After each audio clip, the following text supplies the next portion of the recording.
Well, good evening. I'd like to reconvene the Riverside Unified School District Board of Education regular business meeting. We've just returned from closed session where we did take action on one item. In closed session, we approved unanimously a purchase sale agreement with KB Homes Coastal for certain real property located at 20375 Spring Street in Riverside, California, 92507 in the amount of $3.9 million. Copies of the purchase sale agreement will be made available upon request. All right. I need to call the meeting to order and start with the Pledge of Allegiance. Please rise. Dr. Hansen, can you lead us? Place your right hand over your heart. Ready, begin.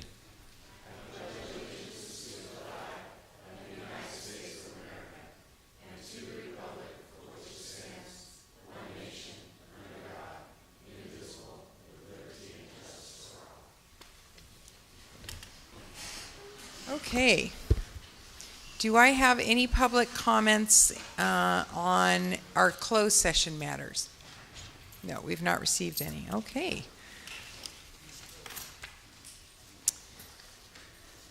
The first item on our agenda is our district superintendent's report. Dr. Hansen. Thank you, Madam President. And it's nice to look out and see folks here this evening. Hope you're enjoying your summer and the warm weather that we're getting. Board members, later on the agenda this evening, under consent, we do have a new employee that we're respectfully requesting to take action on, and you may know her, and I'd like to invite her to stand. Diana Ochoa, I see you sitting in the audience. Diana, if you'd please stand. Diana applied for and would be named as, upon your approval, as the new coordinator for state and federal programs in our district. And I want to read to you a brief bio for Diana. She, as a current educator, Diana Ochoa, brings 19 years of experience. She began her career with the Ontario Montclair School District as a bilingual literacy coach. She also dedicated several years in the Harupa and the Alvey Unified School Districts in the capacity of instructional coach, assistant principal of curriculum, and she was hired by us in 2014, you recall, and she's been assistant principal both at North High School and most recently Ramona High School. And Diana brings a lot of experience to this position in the areas of federal program monitoring, Title I, and English learners. And so Diana, just wanted to introduce you to the board and those here this evening. Congratulations on, based upon their approval, being selected as the coordinator for state and federal programs.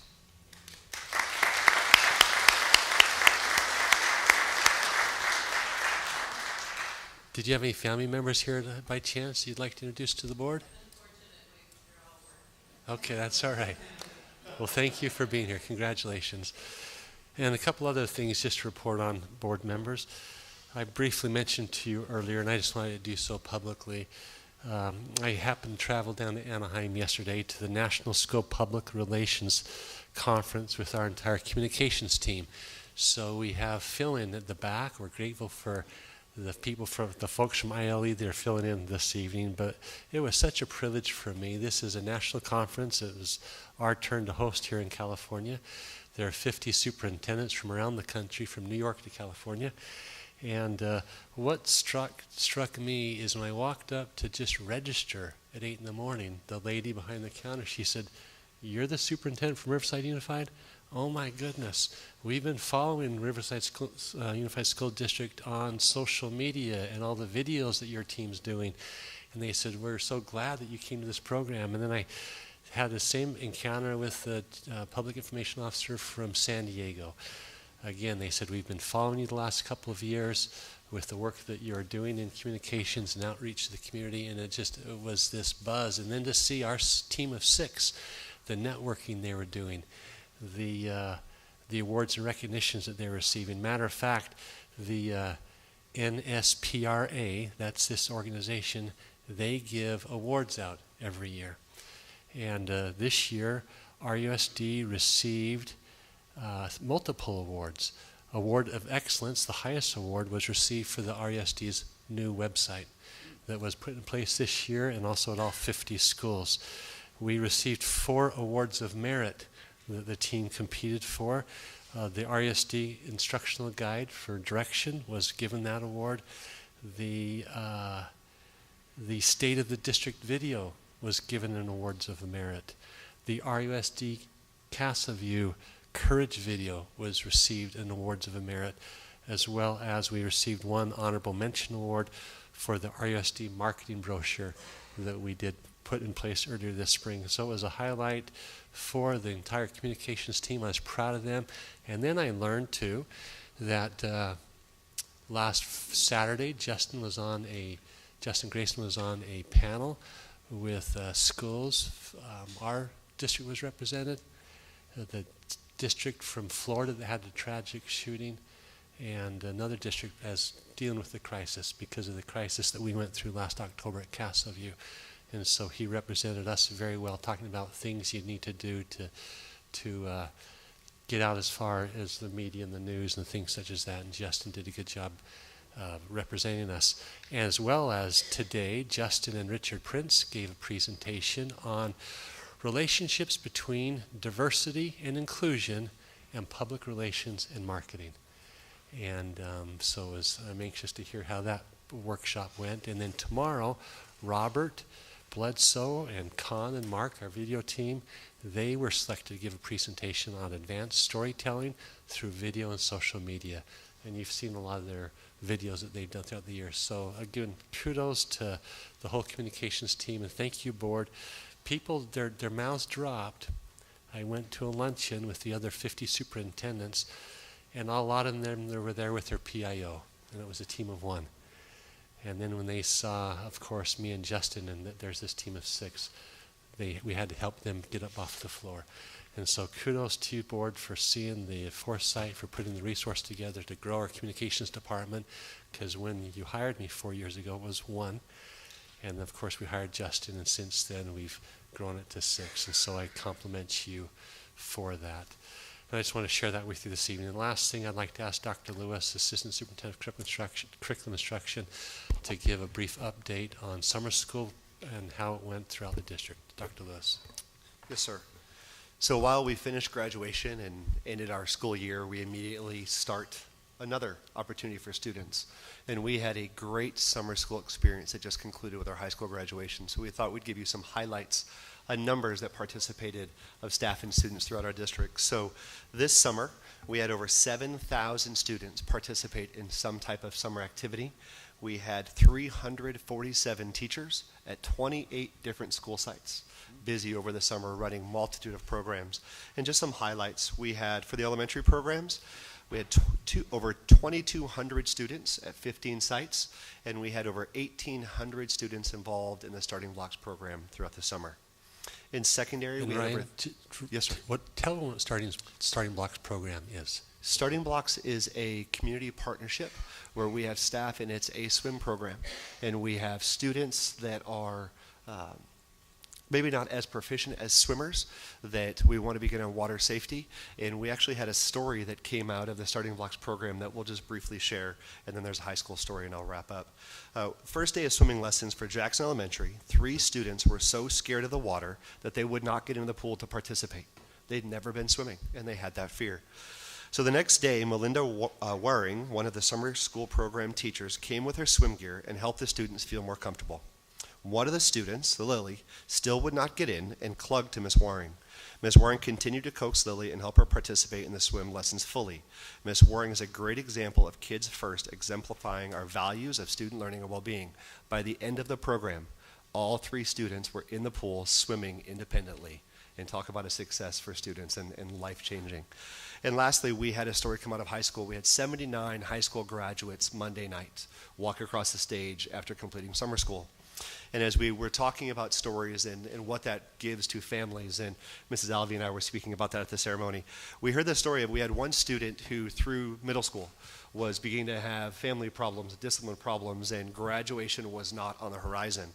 But that student transferred to EOC, where he confided in staff that they were homeless and life was just hard and school wasn't the priority. This past year, he held a full-time job working construction while diligently working to complete his goal of graduating this summer. With the help of many RUSD staff and employees, they are proud to report he accomplished his goal and on Monday night walked across the stage to accept his high school diploma. And we know that story is duplicated many times, but that was such an honor that we were able to celebrate our students at summer school graduation. Thank you, Dr. Lewis. And again, I want to commend the board. Not every district has a graduation at the end of summer school. And you started that last year, and it made all the world of difference for those 79 students to be in their gowns and have their families there as we celebrate their accomplishments just a month behind everyone else. So a lot of good things going on, and just want to share that with the board, and that concludes my report this evening, Madam President. Thank you, Dr. Hansen. All right, time for our board members' comments. I'd like to start with Mrs. Alvey tonight. Thank you very much. I'd like some information on a couple of different things. I'm a little late coming to the party, but Mr. Lee is a fan of Vocademy. But I finally got a tour of Vocademy this last week, so really enjoyed it a lot. And they have a cooperative venture with the charter school, which is next to them, which I understand we have an MOU with. It's called Learn for Life. I would like more information about how that MOU operates and how we might make more kids have use of Vocademy, because I think it's a real opportunity for kids, and I think we should try to strengthen that a little bit. They offer CTE classes. We just need to get that all ironed out, I think. So more information on that. Secondly, I would really like to hear a little bit more about what I understand are some very impressive statistics from King High School and their School Plus 2 program in improving ninth grade grades by getting more ninth graders involved, getting more ninth graders connected, and they've been able to see some really improvements in grades. So I'd really like to hear more about that as well. And then the third thing is that I asked a question last spring and I got the answer back, but it wasn't for the question I thought I'd asked. So let me try again. What I want to know is regarding bands in our high schools, whether we give bands support based on the same amount per school, or whether we take into account the needs of the school and the size of the bands and the choirs. And somehow I got the response back that it was about teacher stipends. That's not what I'm asking. I'm asking about legitimate band support for bands. So if you've got a band that has 200 in it, do they get the same amount per year as a band with 100 in it? Okay, that's my question. And then finally, I just wanted to express my sincere condolences to Woody Rucker Hughes' family. She was such a wonderful person, and I will sincerely miss her. She was kindness incarnate. So thank you. Thank you, Mrs. Alvey. Dr. Farouk? Thank you, President Dawson. Before I share my thoughts, I just wanted to react to Dr. Lewis's sharing about that. What's that for the swimming? What is it called? Starting blocks. So just a personal anecdote. So my sisters and I growing up, we never had a chance to learn how to swim. And I know this is something that predominantly is in lower income households. And coincidentally, right now, actually, I'm trying for the first time. That's great. So I'm awesome. in the Scary. Parks and Rec program from the city of Riverside. It's like terrifying for me. It's subconsciously, it's just a big mental thing I have to overcome. But He's sweating as he's talking. I can see it. But it's really important, and I think it's great that it does save lives also. So it's important. And I also want to echo Trustee Alvey's comments about Woody Rucker Hughes. She's beloved to all of us in the community, and been a very formative mentor for me personally for many years. Prior to being on the board and everything, and I know we're all going to be able to express ourselves at the upcoming service, but she's going to be sorely missed by all. So I just wanted to speak a little bit about Trustee Tom Hunt, and I know he's going to probably share some of his thoughts. We had a chance to go to the California School Board Association Leadership Institute, and the overall theme had to do with STEM, but they did touch on some other issues like school safety. I think from my perspective, part of it was this validation. I think on a lot of fronts, like the school safety, I think we're doing things that are really on the forefront and cutting edge, and I think it's fantastic. The one thing that I particularly was impressed by on the STEM side was in the East Bay, which it probably should come not as a huge surprise because it's the Bay Area, but the East Bay has this tremendous network. That's a regional network, and so they have Alameda and Contra Costa counties combined doing this effort. They have employers, educators, policymakers, funders, businesses, higher ed, after-school programs, the parents themselves. I know, like with coding, which is over half of STEM jobs are coding related. We do the family code nights, but they're involving parents for broader STEM activities. But it's really impressive, that regional effort and what they were able to pull. Obviously, those industry partnerships, a lot of them, are headquartered obviously in that area, so it's a kind of a different circumstances. But in our own way, what kinds of things we could be thinking about that are more regional on these issues.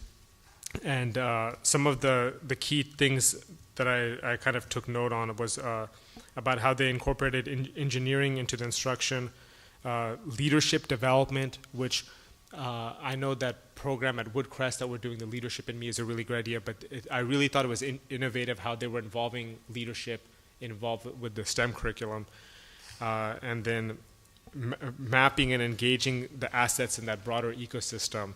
And one trend that I think we've really are starting to go ourselves in the trend of, but this was kind of a broader trend in general for STEM education, is with teachers being less of a central authority and kind of disseminating it out to students, which I know that we're already well on our way on that regard. I'm gonna, instead of speaking about it out loud, I'm gonna share. I'll leave it with Dr. Lewis about SB 359. This was about the math placements and everything, and they has a really good handout that has some good questions about how boards and districts should be addressing these requirements. And so I'll leave that with you. Those are my comments. Thank you. Thank you, Dr. Fruit. Mr. Hunt. Is that right? Is that on? Okay. Thank you, Ms. Lockdawson. Dr. Farouk was right. We had a very interesting time in San Francisco with the CSBA. I think they do a good job on these conferences, really fine speakers. When we stood up and said, well, we're trying to develop a STEM school at UC Riverside, we were rock stars the rest of the time we were there. So we are doing things right in RUSD. Speaking of that, on the starting box, it's still sponsored by Tilden Coyle, is it not? So I think we always want to give them. Dr. Farouk, I just want to share with you that when I was 8, having first been in England and then in Kansas where you don't swim much, when we moved here, my mom took me to the pool at the Officers Club there at March and taught me to swim by standing on the side and chiding me and coaching me and all that.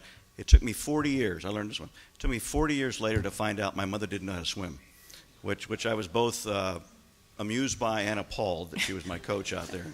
Because if I went down, I didn't know what was going to happen. And thank you, Mrs. Alvey, and I'll echo on Woody too. What a wonderful person! What a mentor for me. She's been what a coach for me. She's been and just always with elegance. I do want to share with you and ask for your help that I've been asked by the family to speak at the services next Tuesday, and of course I'll be there as Tom Hunt, friends with Woody and all that. But they're going to see me too as a trustee. So I would humbly ask you all for your, I like what Kathy just said, kindness incarnate, for your input. I'm speaking for you as well, no doubt. I'm speaking for the district. So please help me with the, I asked them, they sent me a note, I said my regular 30 minutes, and they said, no, about 7. So help me do it if you will. But thank you. Thank you, Mr. Hunt. Mr. Lee? Thank you. I'll try to keep it short. First, Angela, if you need any swim lessons, I got a pool. I can teach you. So you're welcome to my house anytime. Dr. Lewis, thanks for mentioning starting blocks.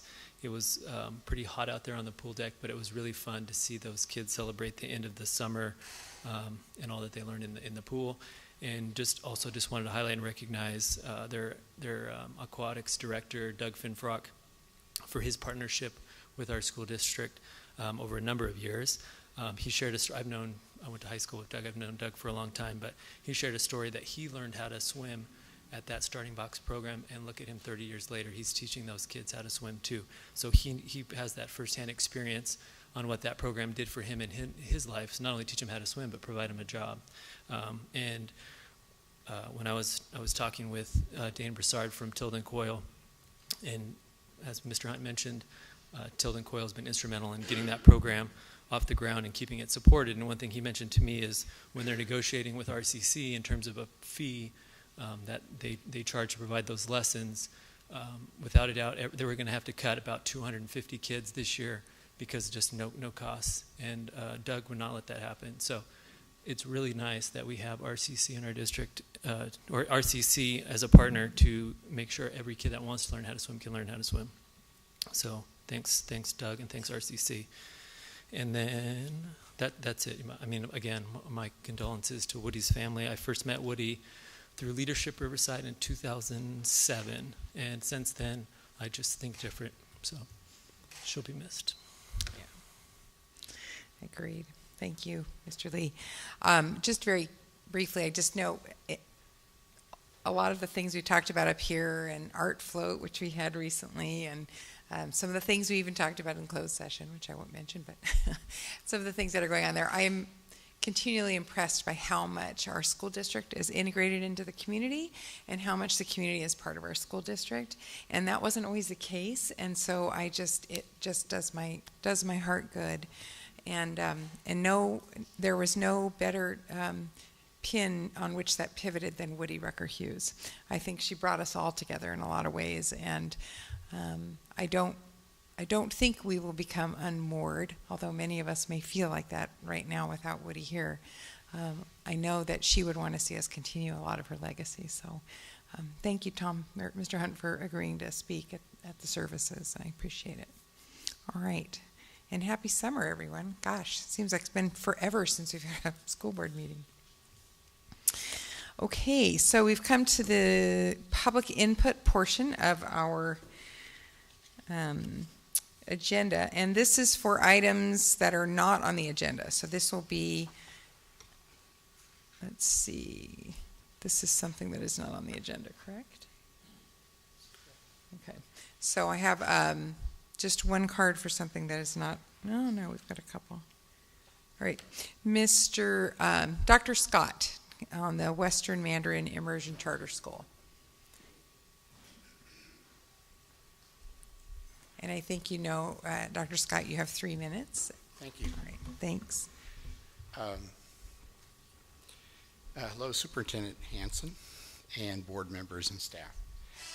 Again, my name is Dr. Scott. I'm the Executive Director of the Western Mandarin Immersion Charter School, and I wanted to update you after my initial presentation last month. July 31st is the Planning and Implementation Grant Workshop. This grant is worth over $500,000 to an independent charter school. It's essential for their beginning. However, I told you last time I wanted to work with the district if possible, and I did have a great meeting with Chief Academic Officer Lynn Carmen Day.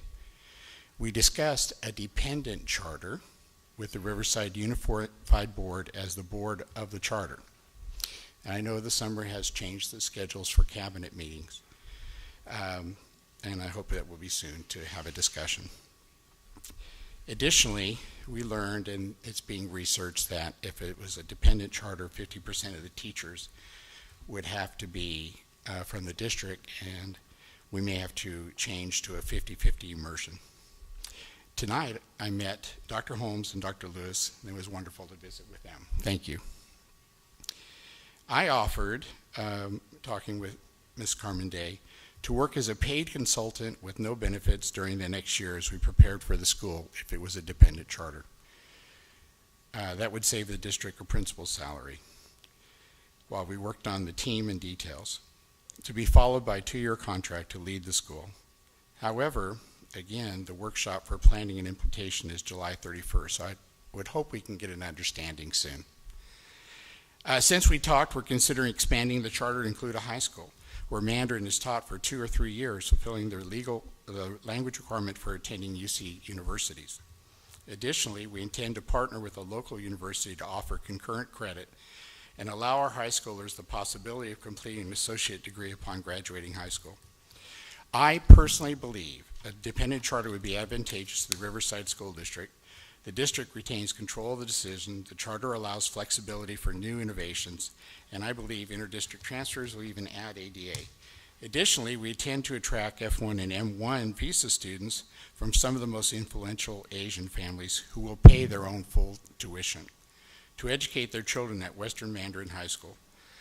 Now Riverside will become even more attractive to businesses and families relocating to increase our city's revenue.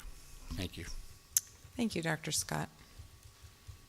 And I'm sure staff will continue to work with you, Dr. Lewis and Dr. Holmes. Okay. Mr. Alfredo Aguero.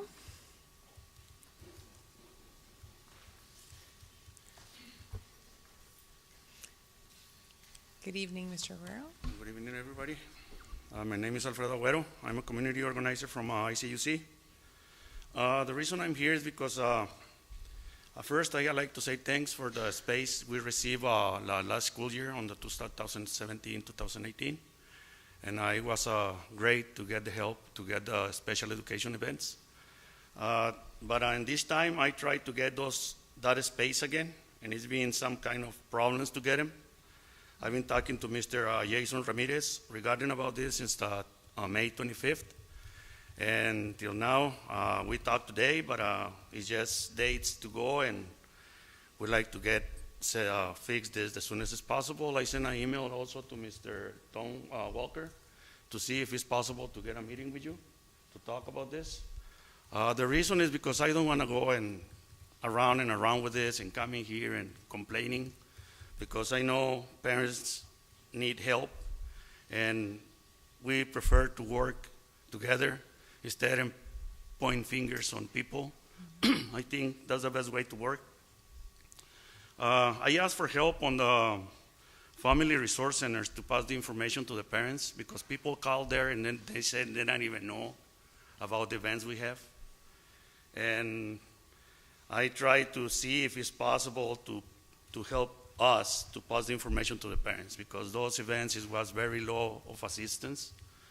And they make every other event, they got 30, 40, 50 people in that room. So I don't know how they do it, but I think we deserve to have this help. I asked Mr. Jason for help, and he says that he can help me with this because we are out of the district. We are a community organizer out of the district. And this paper doesn't say that. It says, found this for family empowerment centers is based upon a specific formula, a rate of $150,000 allocated annually to each center to provide the basic services. Is to work with community-based organizations to provide training and support to parents and guardians of children and young adults with disabilities. This comes from California legislative information. So I don't know why we get this point not to be helped when it's there. I'm a community organizer from ICUC, and all what we do is try to help the parents about the special education. I'm a father with one kid with special needs, and I know what it is to be in this point struggling for help. So that's basically my point. And I just like to mention that on May 25th also, it was a mother of a kid. I'm gonna reserve the name for the kid and the mother, but she authorized me to mention that she never received a call from Mr. Jason about the help. It's a kid, 5 years old, who was expelled from the district with the police. 5 years old kid. So please, all right, help thank us. You. All right, Mr. Guerrero, thank you. And I know Mr. Walker will reach out to you, either he or his staff will get back to you. And Dr. Hansen also has a note of your request as well. Thank you. We have next up our district group reports, and our first up is Mr. Wilson Cuellar with the Riverside Association of School Managers. Mr. Cuellar?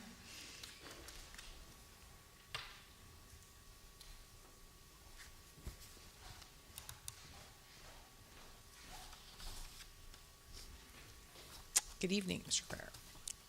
Good evening. Good evening, Board President Ms. Locke Dawson, Superintendent Dr. Hansen, and members of the board. It is an honor to begin my second year as president of the Riverside Association of School Managers. I look forward to sharing with you updates and highlights from our association every other month. We anticipate an exciting and rewarding start of the 2018 and 19 school year. You know, one of the happiest and most memorable times of the year is welcoming our students and staff to a new school year. And you can count on our managers and our confidential teams being ready to provide the highest quality of servitude towards our students, staff, and district. This school year, RASM will focus on encouraging the growth and the professional development of our members. We will also enhance our professional platform and continue expanding membership and entrance from our current RUSD administrators and confidential groups and future members. I would also like to mention a few highlights for this fall of 2018. Our membership drive will begin on August 3rd during our symposium day when we all come back. Also, you may have gotten in front of a flyer for Gary Brooks. He'll be coming out on September 1st, and all board members are invited to attend on this day, and we hope to see a good number of showing, a number of our school employees, and we've also extended the invitation to surrounding school districts and the county as well. So we hope that this will be a positive message for our teachers and our community, and we hope to see a number of you there at this event.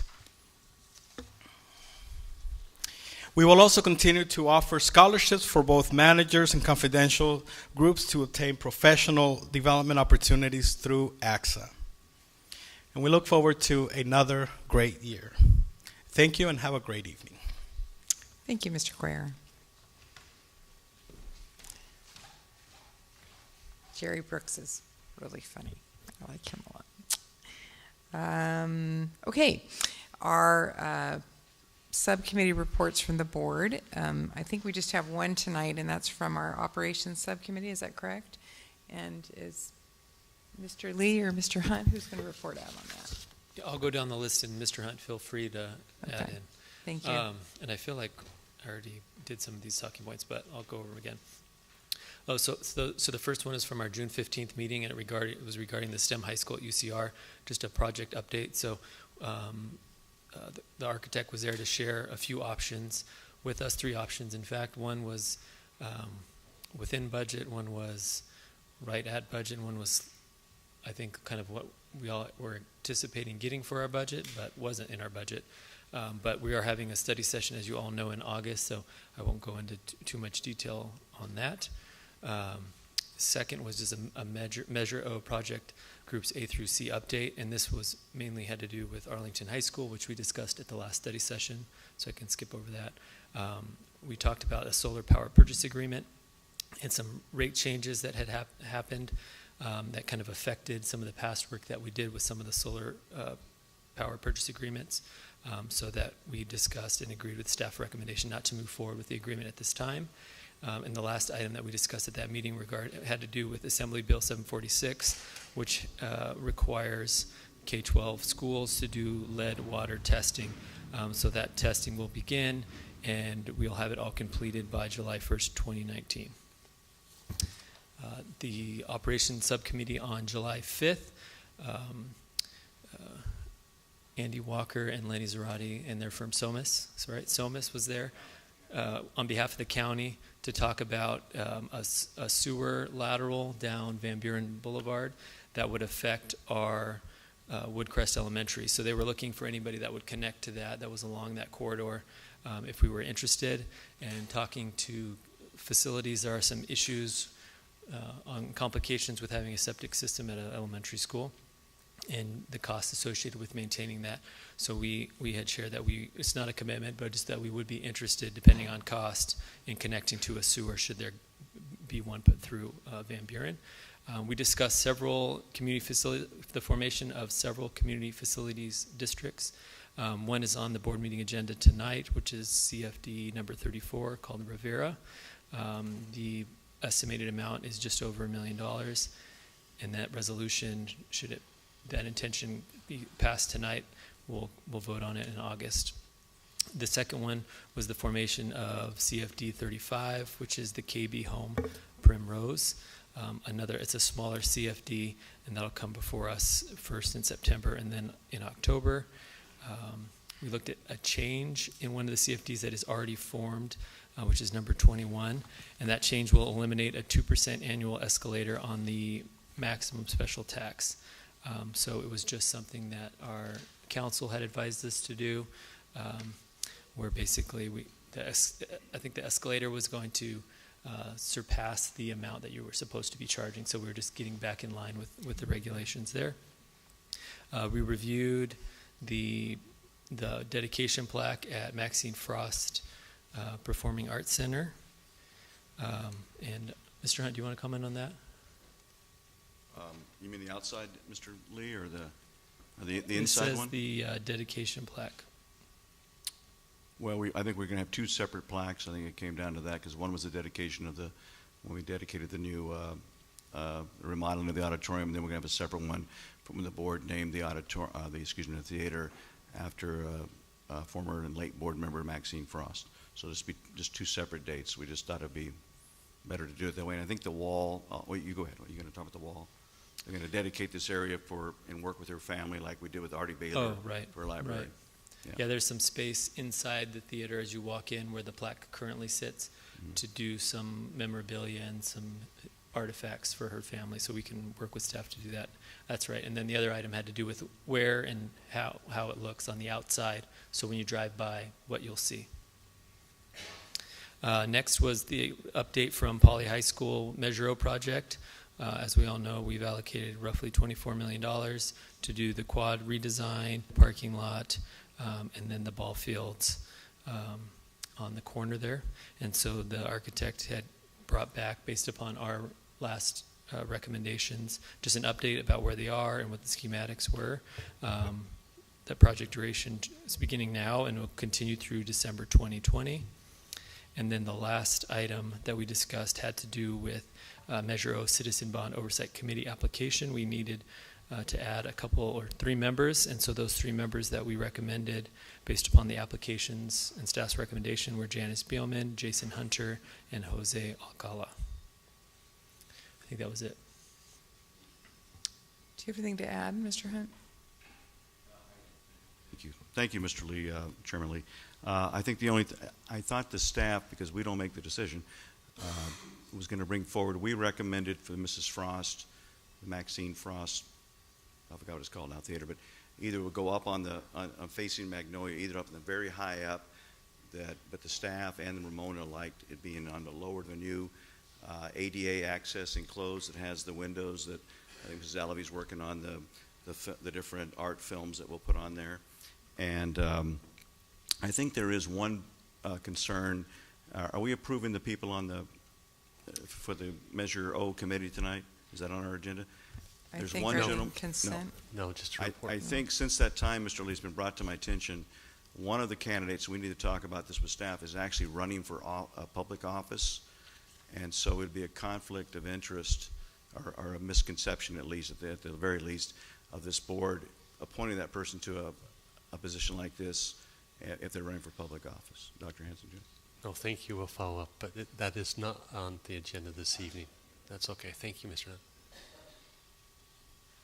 Was that it, Mr. Hunt? Okay. Thank you very much. All right. Could I have a question? Oh, yeah, sure. Sorry, I wasn't sure how. Your light's not coming up. Did you? I did do that. It's not coming up. It's not coming up. I don't know if the rest of you are. Sorry about that. That's okay. If you want to speak, I just was hoping that there was still some room for discussion about the memorabilia for Mrs. Frost. So we Still some room Memorabilia. for discussion about how to display the memorabilia for Mrs. Frost. Absolutely. We just agreed to this particular wall. We thought we'd work with the I family. was wondering whether or not we might make the memorabilia in the walkway area. I think it might be very attractive, but As you walk in from the outside? the walkway, Oh, down below. The- Or down- that wing that we added. yes. Oh, yeah. I think if there's room, that'd be very appropriate. Yeah. Yeah, but, I think they have a lot. well, I meant the width. A lot of memorabilia. memorabilia. They did this, but I want to say too, the school did not, they asked, they would not like anything, like, like the front of the theater is very nice and it curves, the frontage does. And one thought was put Maxine Frost Theater up there. And the school asked that we consider not doing that because of the iconic mural up there above. And so I think that seems to be agreed. When will there be an opportunity to discuss the placement of the memorabilia, and when is that going to happen? I mean, after I comment, I'll defer to Mr. Hunt, but Mrs. Alvey has some ideas. I personally don't have any ideas on where that goes, so if Ms. Alvey has a preference, maybe she can work with staff on. Thank you. I think coordinate we that. need to work with the Frost family and get the memorabilia and see what we've got. Because if we have as many things as I think we do, we might want to consider having things in several spots. And then secondly, we need to plan for when we want to do this red ribbon opening, so we can do all that. Okay. And I think we also, Mr. Lee, we approved to just stay with the type of plaque that we did for Mr. Vanderzeel at the Central Middle School that has the picture, and it can't be harmed, and that sort of, it's very nice, and we wanted to, Miss Alvey indicates, we want to get the family involved, because if you look at that when it talks about Senator Blue's attributes and things he brought, so we want to be sure that we cover that with the family. It is memorial for her, so I'm sure we'll work with the family. I'd be glad to concede to Ms. Alvey to do that. It is going to be, it's the community's theater as well as ours, and so it needs to be done very nicely. And she served 40 years, so there's a lot of memorabilia. Yeah, I know. That's why I want to make sure we close the loop on that. So I'm sure you'll work with staff on that. Great. Thank you. Okay, we're at the consent portion of our agenda. Dr. Farouk, Mr. Hunt, motion and second to approve. Please vote. We're down, everybody, so I don't know that we can see. So just raise the hands, please. Okay. It's not up here, so I can't see behind me. I don't have eyes back there, so perhaps you could, yes, that's true. Switch that around for me, because I have no way to know up here. All right, thank you. Thank you. That approves that motion.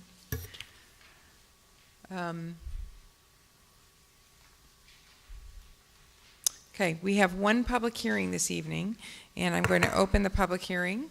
And tonight we will hold a public hearing regarding the preliminary environmental assessment at the property located at the southwest corner of Watkins Drive and Valencia Hill Drive on the University of California Riverside campus in relation to the proposed RUSD STEM High School.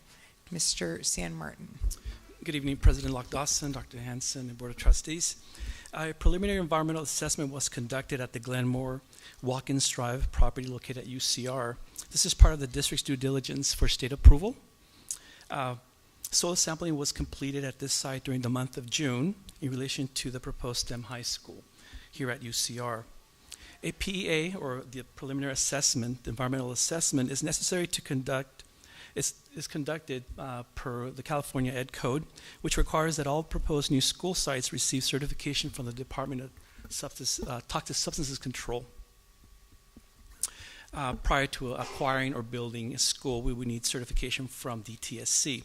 A public hearing is necessary prior to finalizing the report, and that's where we're at here tonight. The consultant that helped us prepare the report is here, Dr. Denise Clendening with Placeworks, who can assist us with any questions the board may have. Okay, thank you. Do you have any other staff presentations? No staff presentation. Okay. So prior to the board discussion, we do have one member of the public who wishes to speak, so I will call forward Mr. Robert Phillips, please. And Mr. Phillips, you have 3 minutes, and there is a timer on the podium, which you will see in front of you. Good evening, Mr. Phillips. Welcome. Thank you. I wish to offer some comments on the validity of the data that was used and specifically comparing it to the construction of the fields. I lived nearby and I watched these fields being built, and I believe that UCR did follow the guidelines that they published. And specifically for my comments, according to Table 3 in the PEA, one set of soil samples was taken at depths of 0 to 6 inches, and another set was taken at depths of 2.5 to 3 feet. The only samples used in PlaceWorks analysis for organochlorine pesticides and arsenic were those taken at depths not exceeding 6 inches. The PEA fails to state why the deeper samples were not analyzed. The intramural fields currently occupying the proposed school site were built as part of the Arroyo Student Housing Project. The detailed project program for the Arroyo Student Housing Project contained specifications that were used in the construction of the athletic fields. On page 6-5, there is a diagram that shows a cross-section of the soils used and the drainage measures installed. The turf grass for the fields sits atop a 6-inch layer of imported topsoil, which is atop a 6-inch layer of imported number 20 silica sand. Beneath the sand is a layer of filter fabric, beneath which is a layer of imported drain rock. Beneath the drain rock lie the perforated pipes that form the subdrain system, surrounded by more drain rock and native soil. Clearly, any samples taken at a depth of 6 inches or less contain only imported soil and perhaps imported sand, and do not accurately reflect whatever residual pesticides may exist in the native soil from previous agricultural use. Construction of the STEM high school would require removal of the athletic fields and their drainage amenities, resulting in exposure of the native soil. Since no native soil was tested for pesticides, PlaceWorks analysis is based on irrelevant data and cannot be used to make a determination that no further assessment is required. Therefore, the PEA cannot be approved. Thank you. Thank you, Mr. Phillips.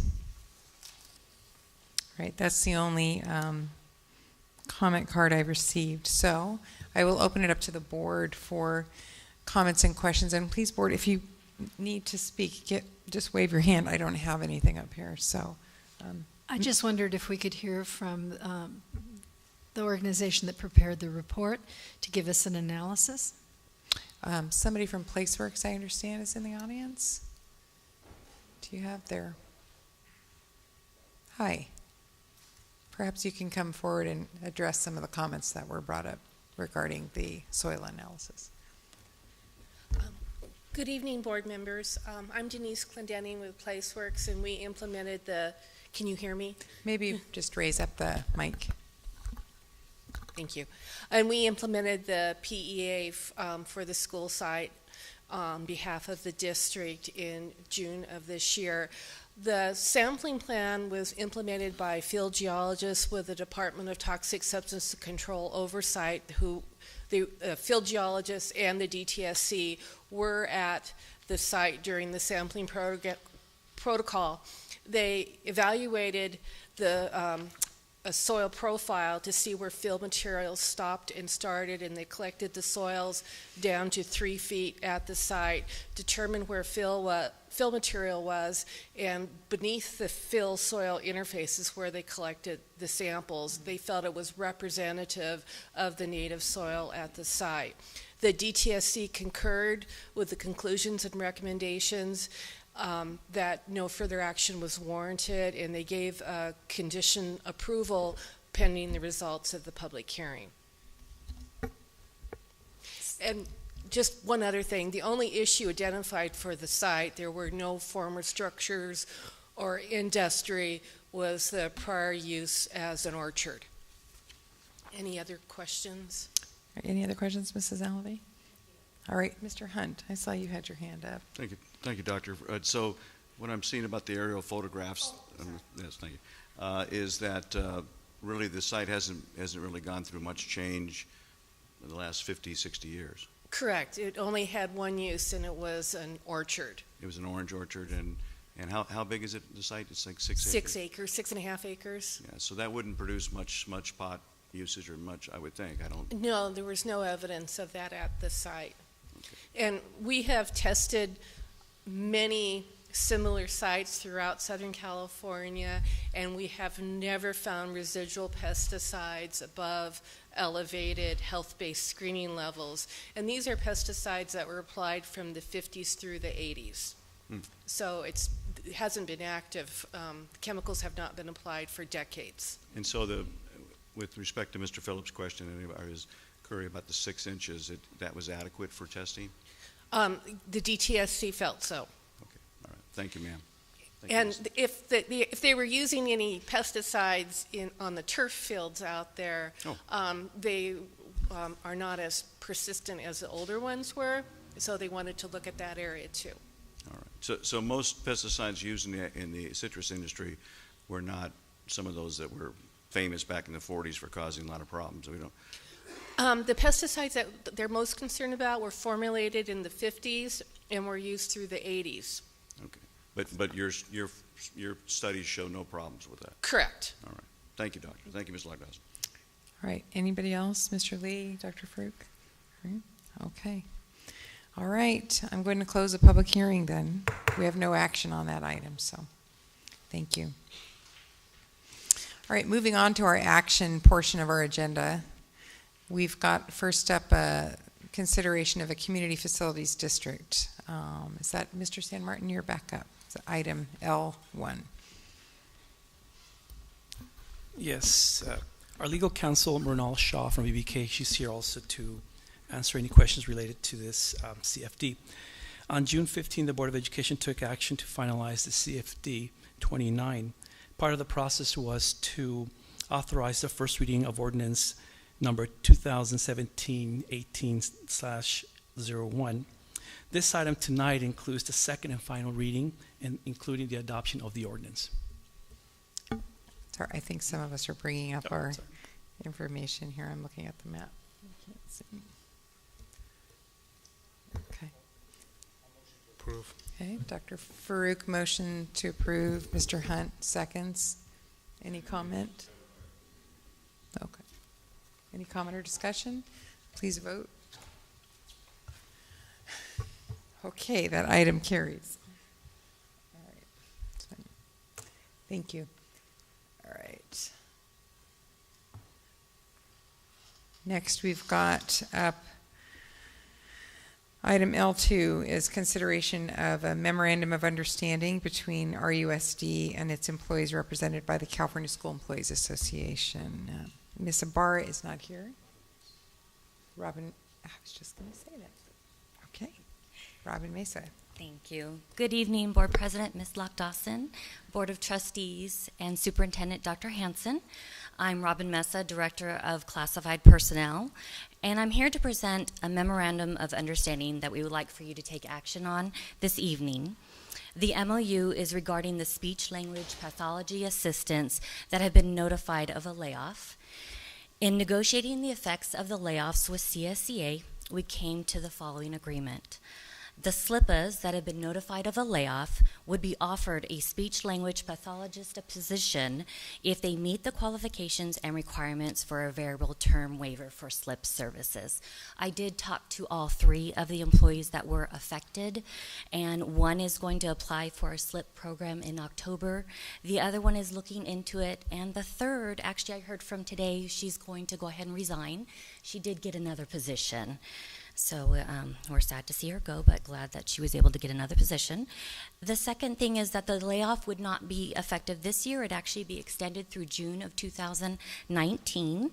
And then additionally, the SLPA positions will be reduced to 3 by June 30th of 2019, either through attrition or layoff. So, thank you. Anybody have any comments or questions? Mrs. Alvey? I'll move for approval of this agreement MOU. Okay, Mrs. Alvey, Dr. Farouk seconds. Any other discussion? All right, please vote. All right, item carries. Thank you, Ms. Nesa. All right. Next up, item L3 is to consider approving a variable term waiver request for the named individuals. Thank you for the, let's see, these are the professional program requirements for the speech language pathologists. Yes, they are. Ms. Cortez. Good evening, Board President Locke Dawson, Dr. Hansen, and members of the board. I'm Michelle Cortez. I'm the Director of Certificated Personnel. Okay. Sorry.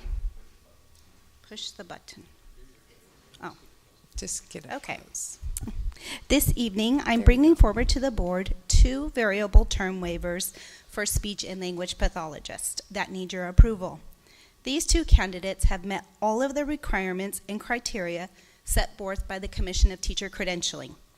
The purpose of these waivers is to allow these candidates the ability to complete their professional program and their credentialing requirements while serving in the classroom as a speech and language pathologist for this upcoming school year. And so we just need your approval on those 2 waivers for these speech and language pathologists. Mr. Hunt? Mr. Hunt makes a motion. Second. Ms. Alvey seconds. Any discussion, comments? Please vote. That item carries. Perfect. Thank you. All right. Next up, we will have a discussion and report from our Measure B Citizens Oversight Committee. This is a report that's given annually from our friends in the community that agree to serve. We are so grateful for them. Mr. San Martin, I'll let you introduce the Yes. Thank you, item. President Locke Dawson. Within the last 16 years, the Measure B Citizen Site Oversight Committee has been very busy working on renovating and improving our school sites. It is a pleasure tonight to introduce you to Mr. George Fromm, who will be presenting the 2016-2017 Measure B Annual Report. This presentation includes project status funded through Measure B and the committee's findings and recommendations as required by Proposition 39 regulations. So at this time, I'll ask Mr. Fromm to get us started. Good evening. Thank you. Good evening, and thanks to the board and board president for allowing me the time to make this presentation on behalf of the members of the Measure B Citizens Oversight Committee. I will keep my presentation remarks as brief as possible in the interest of time saving this evening. Myself and the district staff will be happy to answer questions at the conclusion of the presentation. As was stated earlier, my name is George Fromm, and I am a current member of the Measure B Citizens Oversight Committee. I'm filling in this evening for our committee chairperson, Crystal Pennington, who was called away on personal business at the last minute. I'd also like to recognize other members of the committee in attendance this evening, Janice Billman and Pamela Brown, who are sitting in the back. Lastly, I do want to recognize one last member of our committee who unfortunately passed away earlier this year, Mr. Louis Vanderzil. Mr. Vanderzil had been a member of our committee since January 2013 and was, as you know, a well-respected educator and school board member here in Riverside for many years. He is a person who will be missed in our community and for his participation on our oversight committee. You know, will this advance the slides? There we go. The committee has been very active since 2002, having met 78 times as of March 29, 2018. We have held meetings at various Measure B project locations throughout the district. We have reviewed the detailed project status updates and have reviewed Measure B project implementation master plan, and we have reviewed the project financial reports. As you can see by the fund summary, all of the funds available through Measure B, the premium dollars refunded and interest generated have been accounted for and have been spent. Our committee findings are summarized on this slide. The expenditures that were committed to Measure B projects have not been used for teacher administrative salaries or other school operating expenses. Each project reviewed is on target for completion. All projects have been completed at or under budget, which is always a good thing. Financial reports are accurate and complete. The Riverside Unified School District staff has been appropriately responsive to requests of the committee on progress reports and fund availability. The committee has reviewed the Measure B annual reports, which include the independent performance audit report for 2016 and 17 and the district annual independent financial audit for 2016-17. The committee finds that the audit and the project expenditures are in accord with compliance with Proposition 39. Last and not least, our committee comments and recommendations. First, we have found and we believe that the funds are being judiciously used and current programs and accountability procedures should be continued. Continuation of a regular review of progress of Measure B projects and a complete review and report on an annual basis will be continued. Committee is pleased with the district's responsible use of Measure B funds and the efficient approach to projects and reviews, and we anticipate that we will have one final report next year since we are completing the last couple of projects this summer, so we're looking forward to that final report. With that, that would conclude my report for this evening. We'd open it up for any questions or comments. Thank you, Mr. Fran, and really thank you for your service for this. It's been a long time. Measure B Oversight Committee has been around a while. Does the board have any comments or questions for Mr. Fram? Just please indicate by waving your hand. Mr. Hunt. Mr. Fram, thank you for your service, and Ms. Brown and Ms. Billman, thank you as well. One thing that our committee is, Mr. Lee and I have been talking about is I know these oversight committees get a lot of the information sort of afterwards, and because you're looking at it like almost an audit would.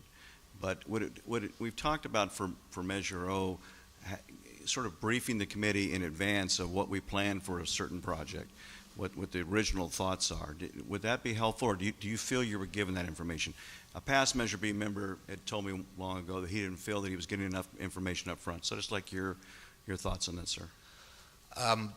Coming in at the kind of the tail end of the measure and this distribution of the funds, I felt like I received everything that I needed in a timely manner. I didn't feel that I had anything.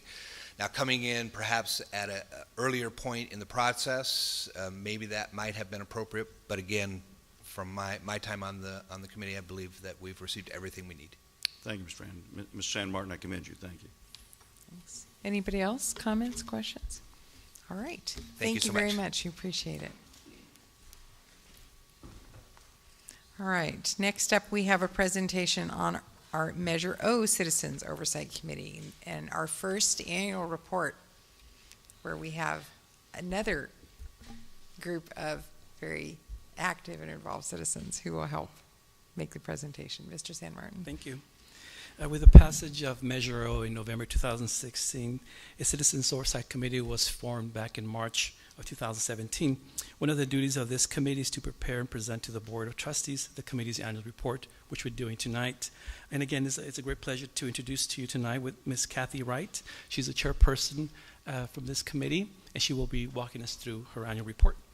All right, thank you. Welcome, Dr. Wright. How are you? Thank you. Thank you for having us here this evening. Good evening, board members and Superintendent Hansen. It's my privilege to represent our committee this evening and give you this first report. We have only met 4 times, and we look forward to 74 more meetings like the Measure B committee did. I think we do have members of our committee in the audience this evening, and I'd like to invite them to raise their hands, wave. Thank you very much for being here. Thank you. So you have to tell me how to use this. Just the right side? Okay. All right, there's the list of committee members. And our report is very similar to the one that you just heard. We have met 4 times since June of last year. We met in June, October, February, and April. And our next committee meeting is scheduled for the end of this month in July.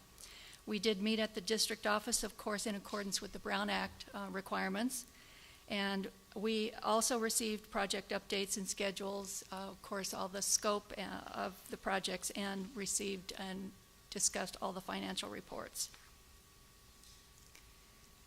The first bond issuance for Measure O was a little bit more than $99 million, and as of April had generated about $80 million in interest, which is always a good thing.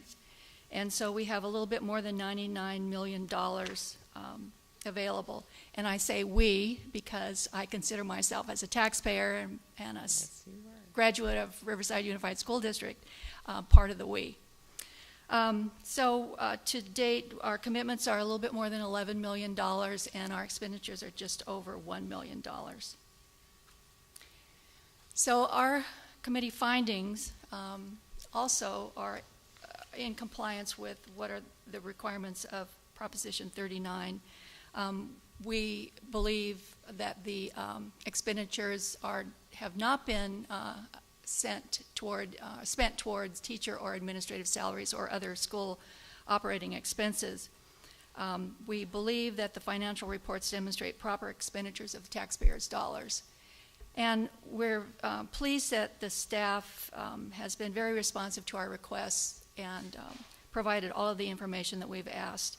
We've reviewed all of the annual reports, the audit, the financial audit, and believe, again, that the expenditures to date are in compliance with Proposition 39. So our comments and recommendations, first of all, we expect and will continue to have regular review of the progress of all the Measure O projects, the timelines, the expenditures, and complete review of what is happening on an annual basis. We also anticipate being able to go out to the sites and visit the projects as they are beginning to take place so that we can see what's happening on the ground and interact with the school site administrators and the staff. And then lastly, I'd like to just comment that we are very pleased with the staff's work. Anything that we've asked for has been provided, including a list of all of the terms that many of us are not familiar with. They provided all of that background information for us. So we've had a good committee so far, and anticipate continuing to have a good time with your staff. Thank you very much for having us this evening. Thank you, Dr. Wright. Anybody have any questions or comments? Mr. Hunt? Thank you, Dr. Wright. But I just wanted to, while he's here, I know that he'll apparently be back for some divisive amount of 74 next meetings, but I wanted to recognize and thank Western Municipal Board member Tom Evans, because maybe the next time you're here, you're no longer in office, but you've been a great champion and supporter of this district in involving the Water District and us together, particularly in the Solar Cup. And thank you for serving on this committee, as many of you out there, thank you. But thank you, Tom, for all that you've done for us and worked with us, so thank you. Could I just add, in response to Mr. Hunt's question to the Measure B committee in regards to upfront information, I wanted to add that we had been invited to attend your workshops where you were discussing and deciding on the groups A, B, and C. So in that sense, we have received the upfront information, and I feel like we have a pretty good idea of what you all had in mind before this was all, our committee was started its work. So I think they've done a good job with that. And one of the things, Dr. Wright, we wanted to, Mr. Lee and I particularly are interested in you knowing that as we looked at these projects, our original intent of the board, just in overall, was to touch every school. Well, with the need of $1.5 billion in our study and $400 million, and we're not going to be able to do that. And I think we was the Longfellow we were looking at, and we were going to spend $5 million, and literally it was glitter. And so we want the committee to be aware of that, and we do invite you to come to our workshops, our operations committee, because we want you to see that and the escalation of cost right now in the state are, how much, Maze, is it? Yes, I mean, it's going up so quickly. The cost of lumber is right now variable. So we would very much love to have you all at the meetings, any of your members that would like to come and participate and ask questions. But we want you to know that this board has come to the conclusion that we're going to have to do it right on a campus and not just glitter and et cetera, but to really make substantial differences. Because as you know, when we're looking at the priorities, those are much older campuses that need our attention. So thank you. I hope you will come. Thank you, Dr. Wright. Thank you. Thank you. And I have to say, these oversight committees to me are such an illustration of the important series of checks and balances that I think we have in our governance, in that help keep us honest, help keep us on track. And not that I think we would ever do anything intentional, but I think it's really important to have these citizen oversight committees in place to ensure just one more check on how that money is being spent. And I just we really appreciate your service. So thank you very much. Okay, next up we have a report on professional growth systems. Mr. Antonio Garcia, our Assistant Superintendent for Professional Growth. Yes. Mr. Garcia, thank you. Thank you, Ms. Lockdawson, Dr. Hansen, and trustees of the board. I'm happy to this evening provide an update on the progress that has been made in the professional growth system over this past year. I'm also going to be talking about some of the plans that we have to build on our successes this year for this coming year.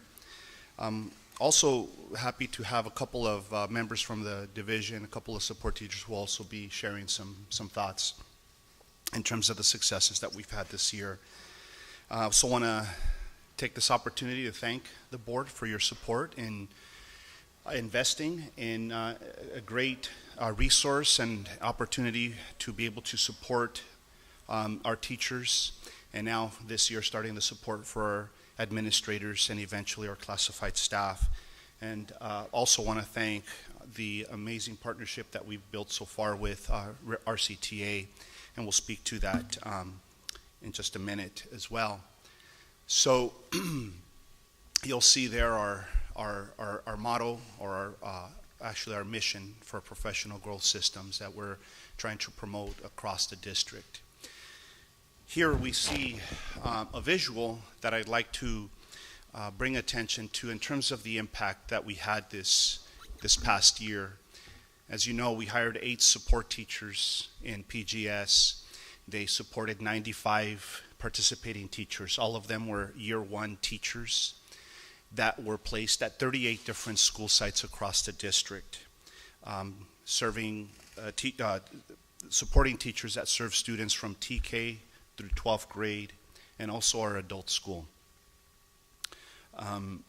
When we calculated and counted, actually we counted all of the students that the 95 participating teachers served, and we came up with a total of 6,680 students. And so just to see the impact that 8 support teachers in terms of their service and their support, and who ultimately is receiving this, is aligned with the mission that we have set forth. In this next slide, we see some of the specific support that our 8 support teachers engaged in with those 95 teachers. And you can see here the different types of contact, from announced and unannounced observations to conferences, some of them more formal, some of them more informal at their school sites, some other site visits to support the teachers, and then just other contacts that included emails and phone calls and texting and different ways to communicate and provide that support that teachers need, especially our year 1 teachers. So you can see here that we have a very high-touch structure, and what's probably not reflected here is the differentiated approach that we took for the different needs that the teachers had. And so what I'd like to do at this time, before I continue with the rest of the presentation, is to invite 2 of our support teachers, like I mentioned, to come and share some of their thoughts and reflections for the year, and if you have any questions for them. I'd like to ask Dave Watring, who is our team lead for the support teachers, and also Jamie Abali.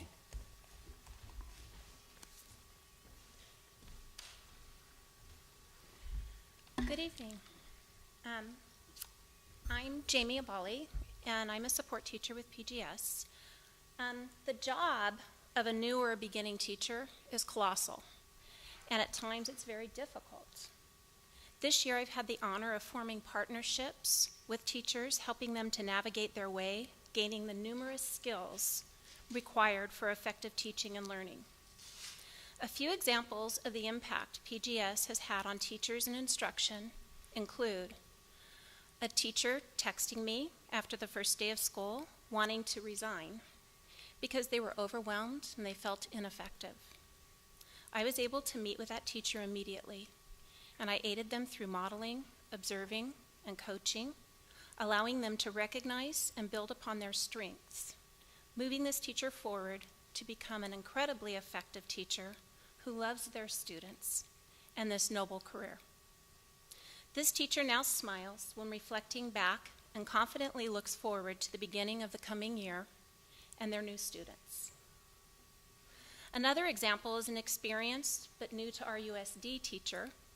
She summed up her first year by writing to me, "I may have adapted to this wonderful district on my own, but your care and attention to my well-being really personalized this experience.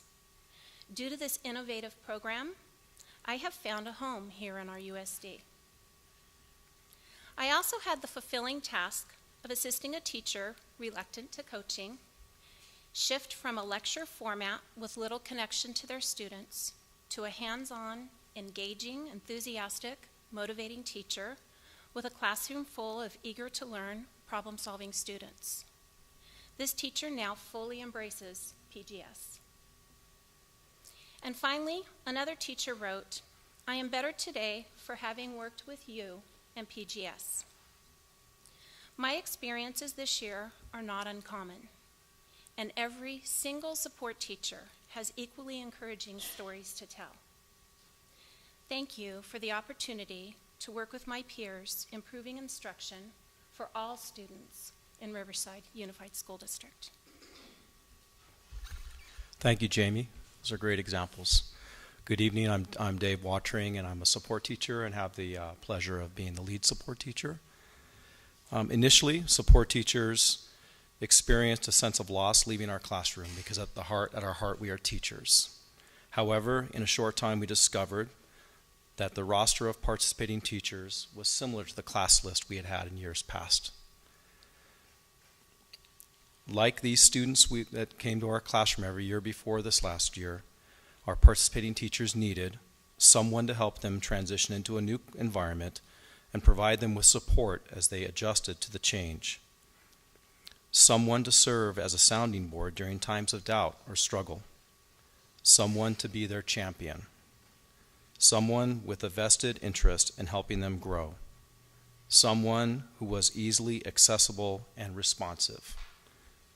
And someone who knew them well enough to provide the differentiated support that fostered growth over time. For the 95 participating teachers who served approximately 17% of the student population of our school district, their PGS support teacher was that someone. Thank you for supporting a system that will have a long-term positive effect on our school district and students.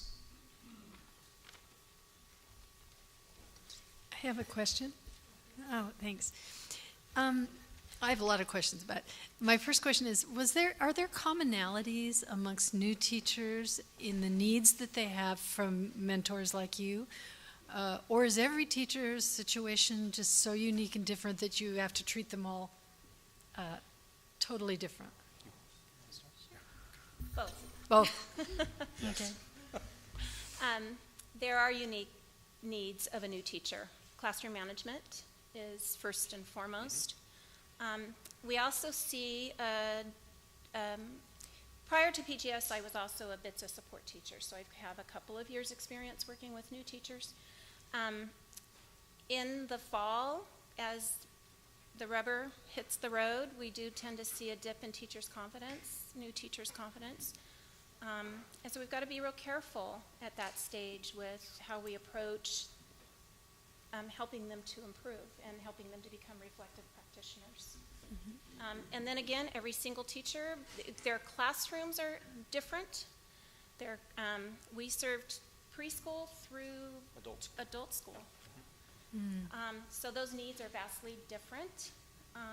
And what my teachers ranged from no experience to quite a bit of experience. So those teachers also have different needs.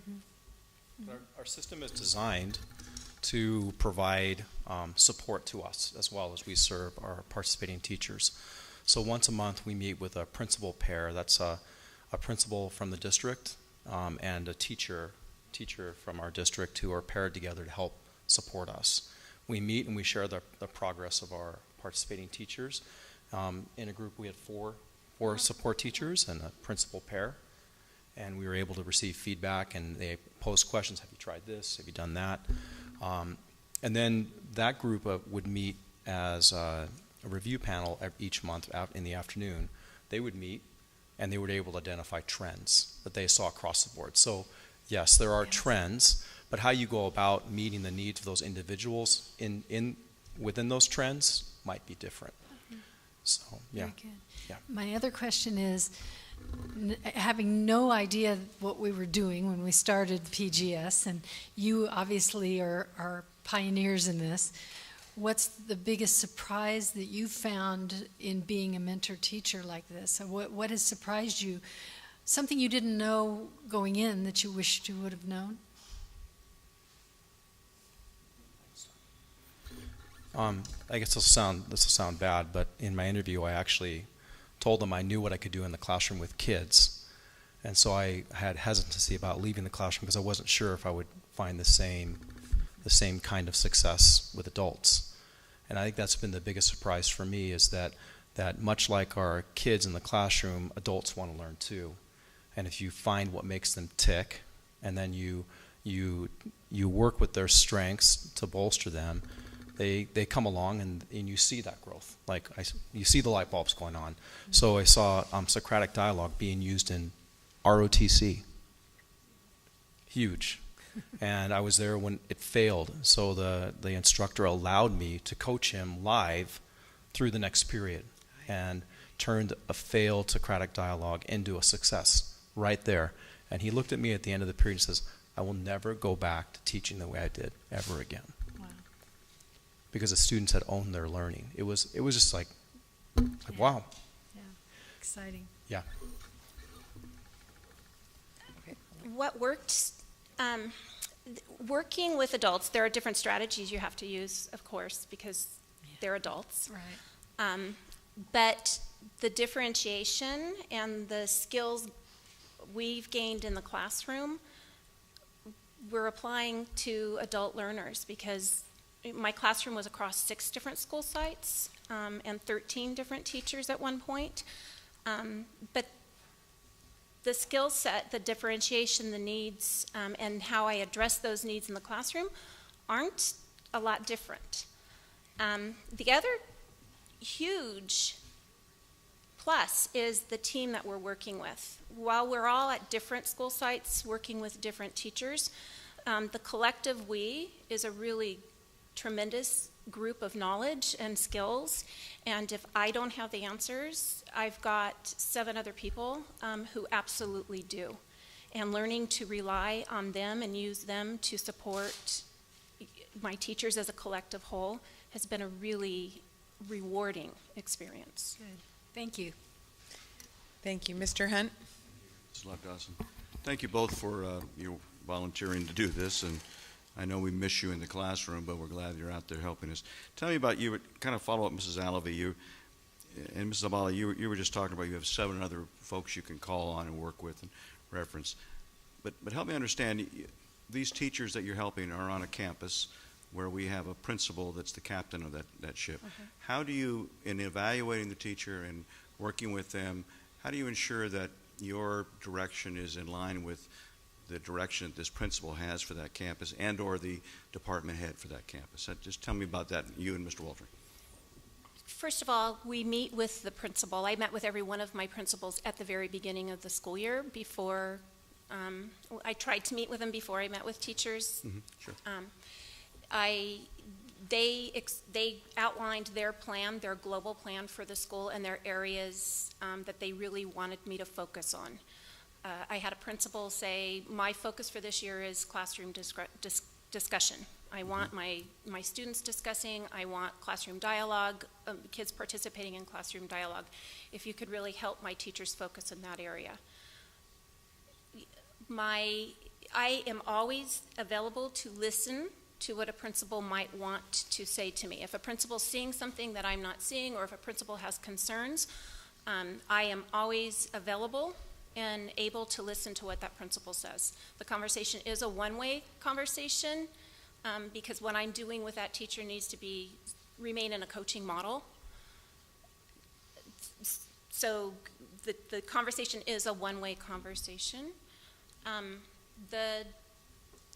We are also strategic. We're working on how to help them with strategic strategies, how to help them with instructional strategies, how to get kids talking, how to get kids communicating, how to get kids researching, how to get kids doing whatever the standards are for that classroom and that grade level. We're focusing on that instructional strategy with the students. We may do it with pulling in other coaches and utilizing other support staff that's available to them on their campus. I just wanted to reiterate that communication with the principal is one way, like Mrs. Zabali said. It's one-way communication. They can talk to us all they want about concerns. We just have to play poker and say, okay, thank you. We'll take that into consideration, and then we kind of go and, you know, it gives us a chance to kind of design questions that we can ask candidates to kind of fish a little bit to see what's going on. But we don't share back, oh, we're working on this, or, oh, hey, I saw that too. Like, I can't believe that happened. It's what we collect, the evidence that we collect, the data we collect is for the purpose of discussion with our participating teacher, because ultimately we want to base growth on data. So we want the data to drive a growth plan so that teacher achieves their +1 by the end of the year, or their +2. I think do you then, if I may, sir, when you get to the determination whether we should retain or not a new candidate, a new teacher, are you then, and Ms. Abali, are you working with the principal on making that decision, or is PGS doing that independently of the principal? Whether or not you retain. Yes, sir. Thank you. So, one of the things that Jamie and Dave alluded to is just that level of confidentiality that needs to remain, both because of the labor laws that we have in California, and also to maintain that fidelity to the coaching model that we want to have for our teachers. So, as it pertains to reemployment decisions, that rests with the Division of Personnel. So we have a review panel, the different principal pairs that Dave mentioned that meet with the teachers. We held 2 review panels this year, one in the middle of the year, one at the end of the year, to determine whether the participating teachers were meeting standards or not, the California standards for the teaching profession. And that those outcomes or those decisions about whether the teachers are meeting standards, that gets forwarded to personnel. And then personnel is the one that makes the decision in terms of the re-election, employment decisions. That rests with personnel. And again, that has a lot to do with the labor laws that we have in California. And that's somewhat what distinguishes us from, like the Montgomery County model that we're trying to emulate, but at the same time make sure it fits within our purview here in California. And don't take my inquiries or questions as critical. Or criticism, excuse me. But before PGS, time machine 2 or 3 years ago, the renewal of a teacher, the continuation of a teacher to continue with us, that was determined by the principal, I recall. So the principal made the recommendation was that recommendation. Right, so yes, my question then is there any reason we wouldn't, if you made a recommendation either continue or not, that Mrs. Abali or Mr. Waltrain and you wouldn't confer with the principal whether he or she agrees? So part of that review panel that meets twice a year includes not just looking at the support that the support teachers provided for each of the teachers, but it also includes the principal providing a report to that review panel in terms of their evaluation of that teacher, the support that they provided if they put them on an assistance plan, and things like that. So the input of the principal still exists. That review panel then makes that determination about meeting standards or not.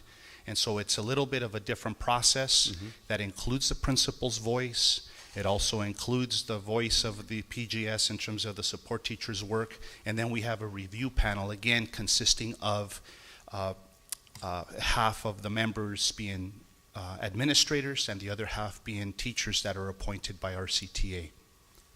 Okay, and so I'm sure it hasn't been done, but but in the end, the principal doesn't have as much say as they did in the past. And I understand it's part of what we're doing. I just want to be sure I understand whether to renew or not. That is a shift. Okay. That is a shift in terms of the process that we've had, and we've worked with the principals through that process throughout the year.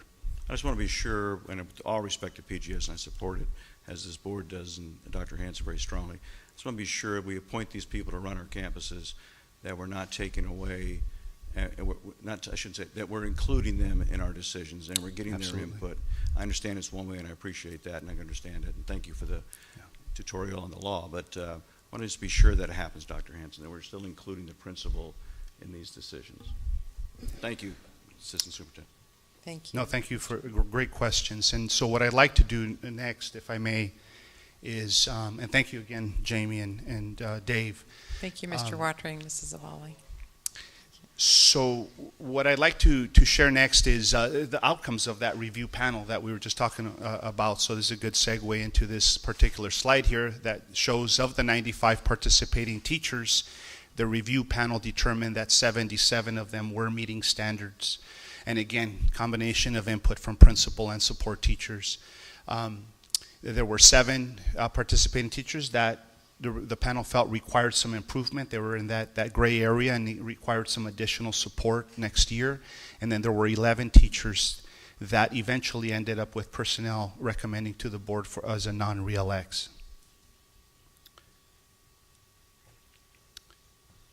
So I'd like to now shift to next year and what we have to look forward to and project in terms of our preparation and our work for next year. You'll see here that of the 95 teachers that we supported this year, 51 are going to continue in PGS. A great majority of them are teachers who are still trying to clear their credential. There's a 2-year process typically for teachers that are new to the profession here in California and have to meet certain criteria for the state for their induction and to clear their credential.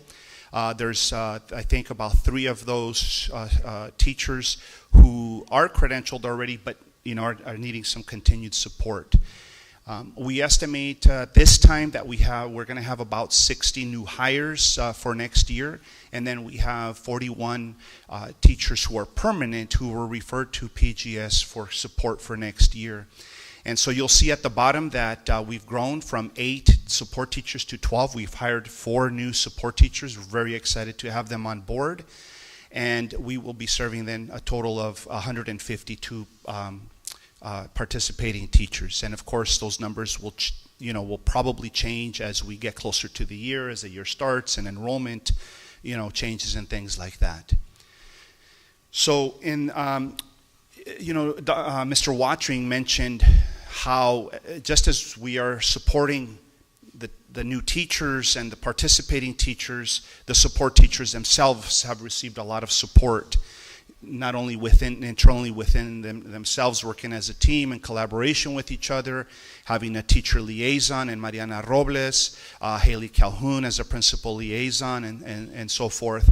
We've also built our capacity through different organizations and school districts from not just across the region, but across the state and the country. For example, we continue our work with the Montgomery County Public Schools.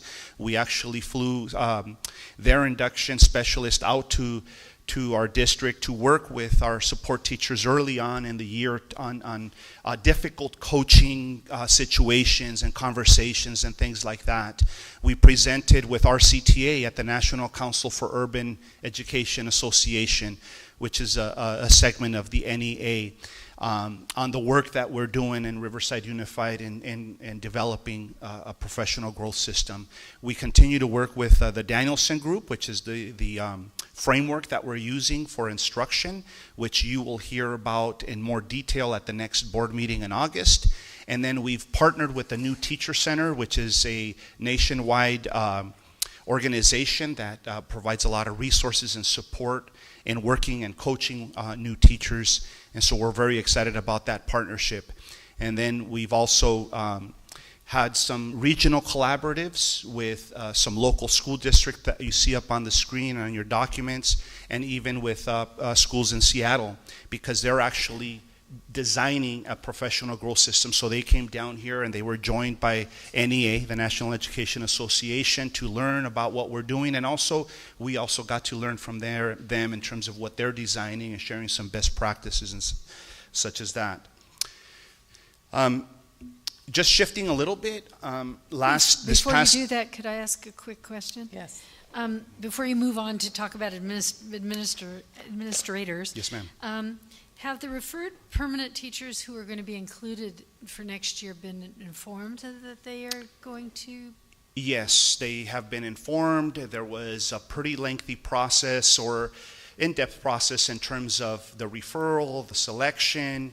The review panel met to go over paperwork, the input from principals. The other step that we included is that every referred teacher was observed twice by support teachers and our teacher liaison to confirm and validate that principal referral, and also to begin to gain some insights into how to pair the appropriate support teacher for that teacher, and they have been informed. Thank you. Yep. Good. Thank you. Mr. Lee. Two questions. One I have for you, Mr. Garcia, and one for Mr. Watring.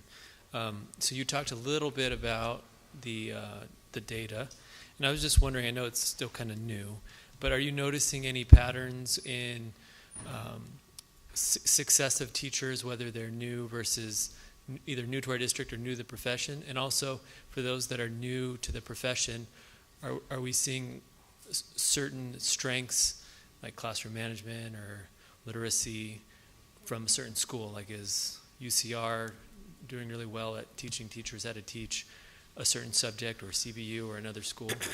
Are we seeing that yet?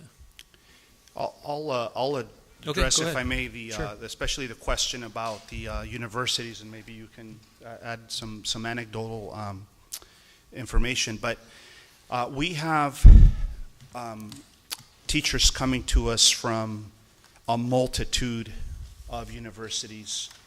Probably just in our 95 teachers, I have a list of, I think, about 25 or 30 different universities, teacher ed programs. Our largest contributor is Cal Baptist University, and then Cal State San Bernardino, UC Riverside, University of Redlands. But we have a lot of out-of-state schools as well that, with the recruiting efforts of personnel and such. So, and also in California, but outside of this region. When we look at the data, for example, on the non-reelects, we see again a wide range and distribution of teachers from different education programs. So it's pretty spread out. This is our first year also, so we don't have any data that indicates that a particular program is being more successful or less successful than the others at this time. Okay. Yeah. So in terms of other trends, you wanted to hear from Mr. Watring. Yeah, if he has got wanna anything to add to that. Anything to that? Well, I was just going to add, I think we can do it. Special education typically has been at least 50% of the non-reelects each year. And this year, there were only 2 out of the 11 that were special ed teachers. So we did see success in retaining our special education teachers. And as you know, that's mostly their interns. So they're fresh out of college. They think they want to be a teacher, and they get thrown into the fire, and they get tested. So I think the support that they received through our system was the lifeline they needed to be able to make it through. And I think that's probably one of our noteworthy successes. But yeah, it is too early, I think, to tell. Yeah. Dr. Farouk has I had one more question. Oh, sorry. One more question. Okay. So my other question also has to do with data and non-reelect. So there's about 12% of the people that were involved in PGS that were non-reelected. Is that normal? It seems high, but is that a normal number? When we look at we did look at that with personnel, and that is pretty much on par. It's not. It didn't fluctuate from, like the average, if we will, in the last several years. Okay. Yeah. Thank you. You're welcome. All right. Now we go to Dr. Farouk. Thank you. I just wanted to speak to what Trustee Hunt was talking about earlier about this shift from the principals to the teachers. Do you think it would be a fair characterization if I was to say that it's the principle behind that is really beyond the labor laws issue, that it's something that is instilling confidence and kind of in good faith for teachers to buy into the system to begin with because of the nature of it? The whole idea of the peer-to-peer and, for them to, again, feel comfortable developing and all of that.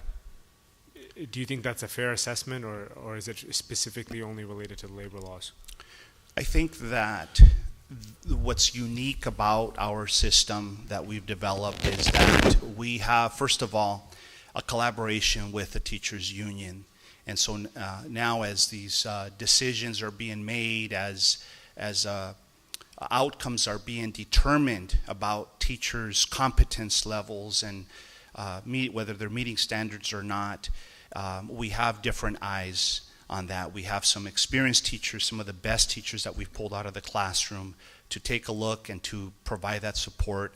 And so their input is, I think, something that we should be looking at in terms of that support. And I think that if we look at it from the teacher's perspective, I would hope that that's something that they would find encouraging in terms of, having a little bit more of a comprehensive look at and support, because the principals are not just evaluating, but they're also providing support from their end and continuing to do that as they have before.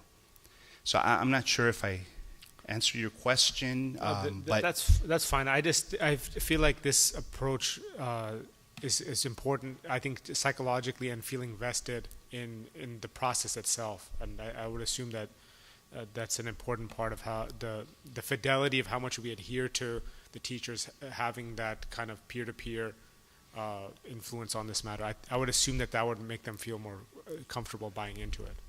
So I'd like to think that as well. Yes. So, yeah. Mm-hmm. So to kind of begin to wrap things up, as you probably know, this past year we spent some time designing the PGS for administrators, and so I'd like to thank the design team that's listed here. And one of the things that we did was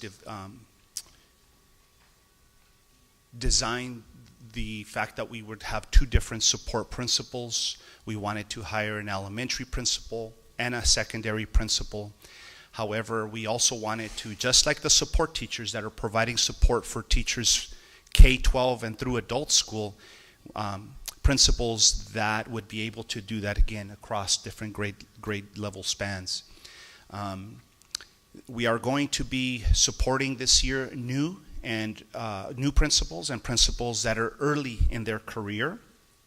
Principals that are not just new to our RUSD, but also principals that are new in their positions. For example, we have a principal that moved from elementary to middle, and those kind of new environments, new situations that principals are going to be encountering. And we are expecting to expand our support next year to assistant principals, to district level administrators, and also for any referrals as well. So emulating to some degree the teachers' PGS. Also want to point out that the work that Esther and Cheryl are going to be doing is going to be guided by standards that we have in our state called the California Administrative Performance Expectations, also known as CAPES. And the work that Esther and Cheryl are going to be doing has already begun.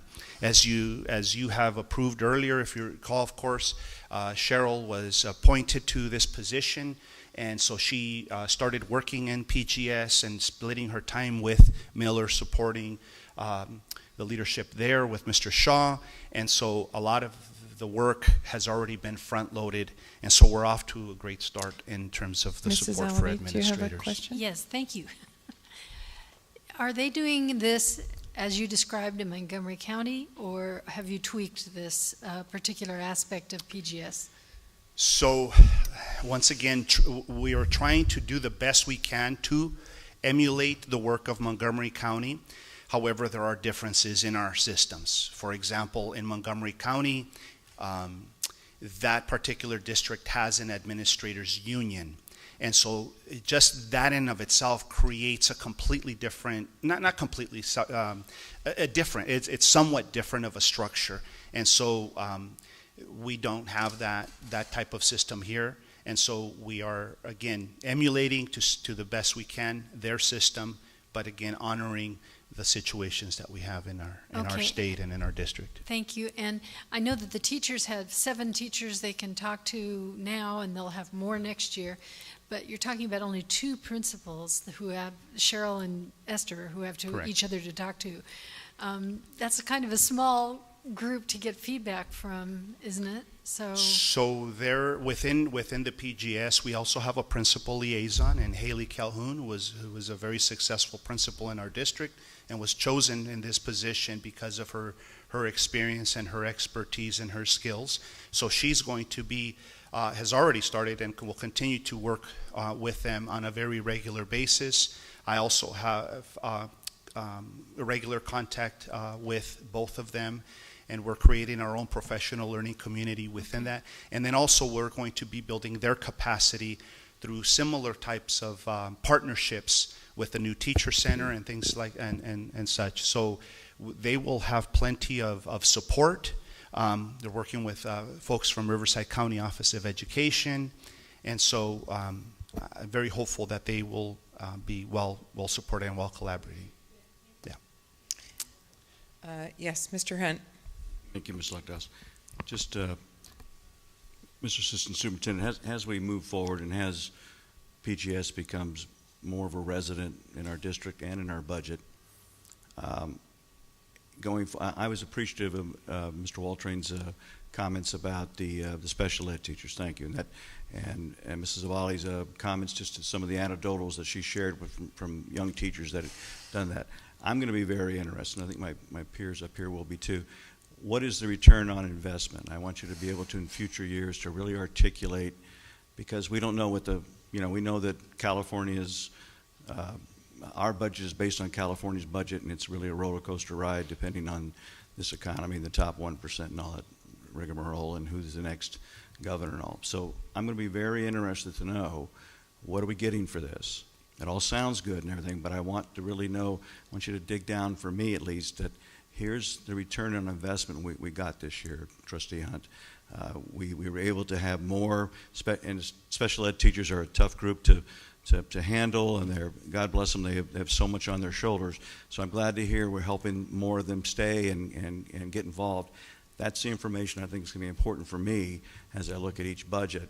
And as Mrs. Kakish has warned us, we don't know what the future looks like. It's kind of cloudy out there. So I'm really going to be interested in that, because you're adding 2 principals, and we've taken you out of a position and put you here. So I want to know what we're getting out of this. Okay? Absolutely. I mean that with all accolades for what's happening, but just so I understand that better in the future. Will do. We've already started to collect data, and we'll have some more long-term data to bring back to the board. I think that would probably be my comment too. Is what are the metrics that we're using? I know this is one of those sort of fuzzy things. So I think we'd all be interested in seeing that. Okay. So if there's no other questions, I think we want to wrap up and move on. And all right. Because it looks like you're at the end here. Yeah. Right? We are going to be designing the PGS for the professional support staff, or our classified staff, and this is our design team. And so we'll be able to bring you some information on the progress of that later in the year. and then just some other current actions for the year. And like I mentioned earlier, at the August meeting, we will bring you some detailed information in terms of the Danielson framework. Terrific. And just continuing to work with our CTA.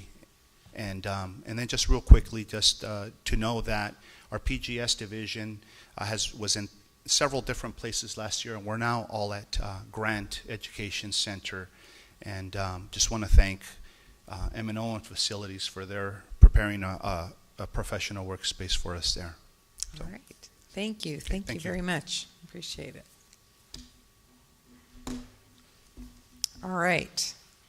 Our last item tonight is an update, or actually a report on our coaches clinic. And I know Mr. Hunt's been asking for this for a while. So, Dr. Lewis. Good evening, President Locke Dawson, Dr. Hansen, Board of Trustees. RUSD and the board had a vision of developing a coaches clinic. Tonight you're going to hear about the second iteration and what is planned for the development of athletics for coaches and walk-on coaches in our community, involving parents and athletes as well. Dr. Holmes, along with many other committee members, have developed an innovative way to support our entire athletic community. So we've asked Dr. Holmes to give you a brief overview of what the plan looks like and what you can look forward to in coming months. Dr. Holmes. Good evening, Dr. Holmes. Hi.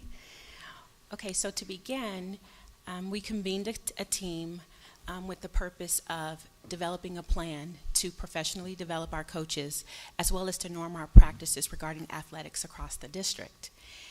And so we worked with the city and other community partners, mostly our higher ed partners. And we have a few of our committee members here tonight, and so I'd like to have them stand so we can acknowledge the work that they put into developing this plan.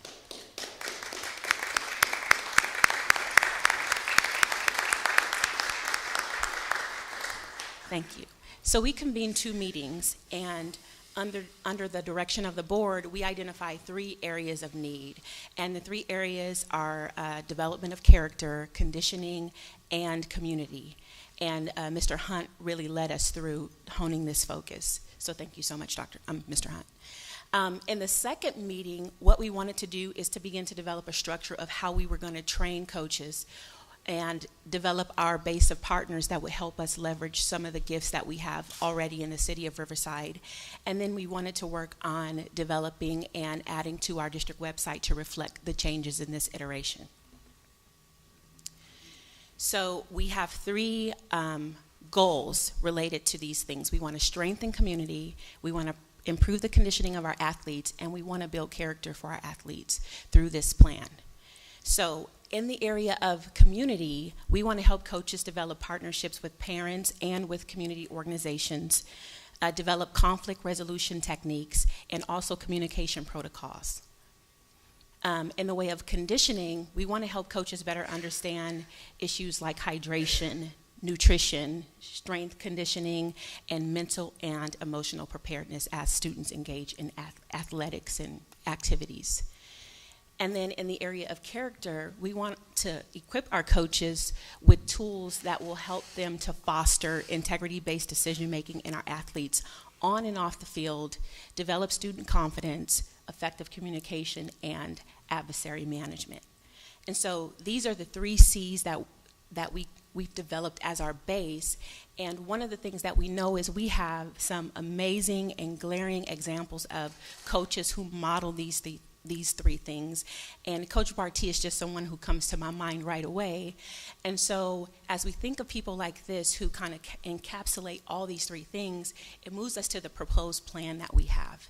And so to start, one of the changes with the Coaches Clinic is that as a district, we will begin to convene monthly meetings to include personnel from HR, instruction, all of our comprehensive site principals, the assistant principals overseeing athletics, and myself, with the plan of defining and discussing our practice in athletics across the district. And then our assistant principals over athletics will be convening pre- and post-season meetings with coaches as well as athletes to better understand and just to make sure that we're bringing some alignment in our practices. And in the area of training modules, as I mentioned earlier, we want to tap into some of the talents and some of the gifts of the people already in our community. So we want to leverage coaches and just different personalities to help us facilitate workshops, develop seminars, and those kinds of things. But in addition to that, we want to invite our partners to help us with that, and I'll talk a little bit about that later. But we've developed the 3 areas, and so far what we've done is worked on training and allowing each module to represent a 2-hour training for each, something that we can still get done in one day, but that we're able to monitor and track over time in terms of the impact. And we plan to pilot in the winter just so that we have enough time to kind of work through a few kinks and to make sure that we're doing something that has, as a high yield first time out as possible. So to start, we have developed a really strong partnership with CBU, who's going to help us with some of the goals that we have, and Dr. Maulding from Sports Performance Psychology. We're going to hear from her in just a little bit to talk about the partnership. So they're just one of the partners, but over time, our goal is to build a base of partners so we have multiple partners helping us in this work. And then in the area of parents, our assistant principals over athletics, they will be convening meetings with parents or summits at the beginning of every season so that we begin to strengthen those partnerships with parents. And we already have allocated in LCAP $34,000, and we will use that same sum of money to roll out our pilot this year. We estimated a peak in the cost for next year, but that money is also available in LCAP through our athletics line item. And so at this time, I'm going to invite Dr. Maulding to come up and to talk just briefly about how CBU will be assisting us as we roll this out.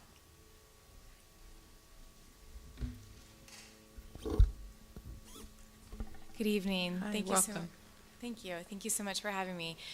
Just to start off, I want to say that we were really excited to partner with Riverside Unified School District. We're really passionate about sport and performance psychology, and we're excited to be a part of this change that we're trying to bring about in the community. It's a wonderful thing to be a part of. So in terms of these 3 areas that Dr. Holmes already laid out, those are community and conditioning and character. We can take concepts in sport and performance psychology and apply them to each of these. So really this area, I'm going to just give a slight intro on it, because even though it's a little bit of a buzzword and people like the sound of it, sometimes defining it is a little tricky still. So it is truly embedded in psychology. That is my background. I am a psychologist, but it's taking these psychological constructs and it is focusing them in on issues in sport and performance.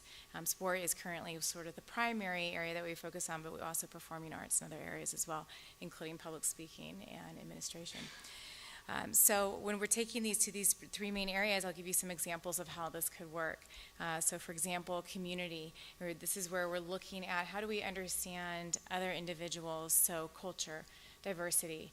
You have students that are coming from many different backgrounds, and part of establishing this relationship between the coach and the students, and the coach and students' parents, and everyone involved might be having a better understanding of them. Also looking at ways to create cohesion within the group as a team, and that between the coach and the players that they're dealing with, and then even the supporting members, officials, and everyone else involved. How can we come up with activities to bring these bonds together and see each other as individuals and not just somebody that we might be getting irritated with or having frustrations with. The second would be character, and so character really starts as a place of getting to know yourself. So let's get out some personality assessments, right? Let's understand what makes us as individuals. This can also be brought back to community then, because once I understand myself and I get an idea of how you are and how we're different, we can get along better and have more patience and understanding of each other. But also then kind of loving on yourself and taking care of yourself, right? So positive self-talk. How do I do some basic things, getting enough sleep and eating right? Those are even a part of this as well. Learning to communicate in a way that can be effectively helping to shape the athletes and get across a message, even being corrective without being hurtful and without putting them down. Okay, so proper communication techniques. And then the third, conditioning. I liked your example of being so afraid of swimming. So that is something that these kids are going to be dealing with too, is getting to the edge of that sport that is intimidating to them, or maybe they recently had a setback and now their body gets rigid, and things that were very maybe easy for them before or easy for other students, it's hard for them. So how do I get you to relax? Hey, we have techniques for that. Again, just based in psychology, just ways to help you calm down, to identify your arousal is getting out of control, calm down, and get your body to a state where you can perform your best. Okay. Many other conditioning techniques too, and I won't go into them, but things like imagery, things like goal setting, helping building confidence, helping building motivation, a lot of these different things that we could bring in and teach to coaches, not only help build up our coaches as coaches, but then also give them some tools to work with their athletes as well, and then take these outside to the other supporting personnel. So our program is a Masters of Science program. We're launching this year. We're really excited about it. I have over 20 students that are typically athletes, most of them themselves, and they're coming out and they're ready to help others, and they have a real heart for helping others. And so we would be having our certified consultants and our students in there working with your coaches and hopefully helping to support them and supporting the district as a whole. Thank you. Anybody questions? Yeah, Dr. Fruit? I want to commend Dr. Holmes for all your leadership and initiative on this. It's really impressive, the shift that's happening here, and Trustee Hunt for advocating for all of this.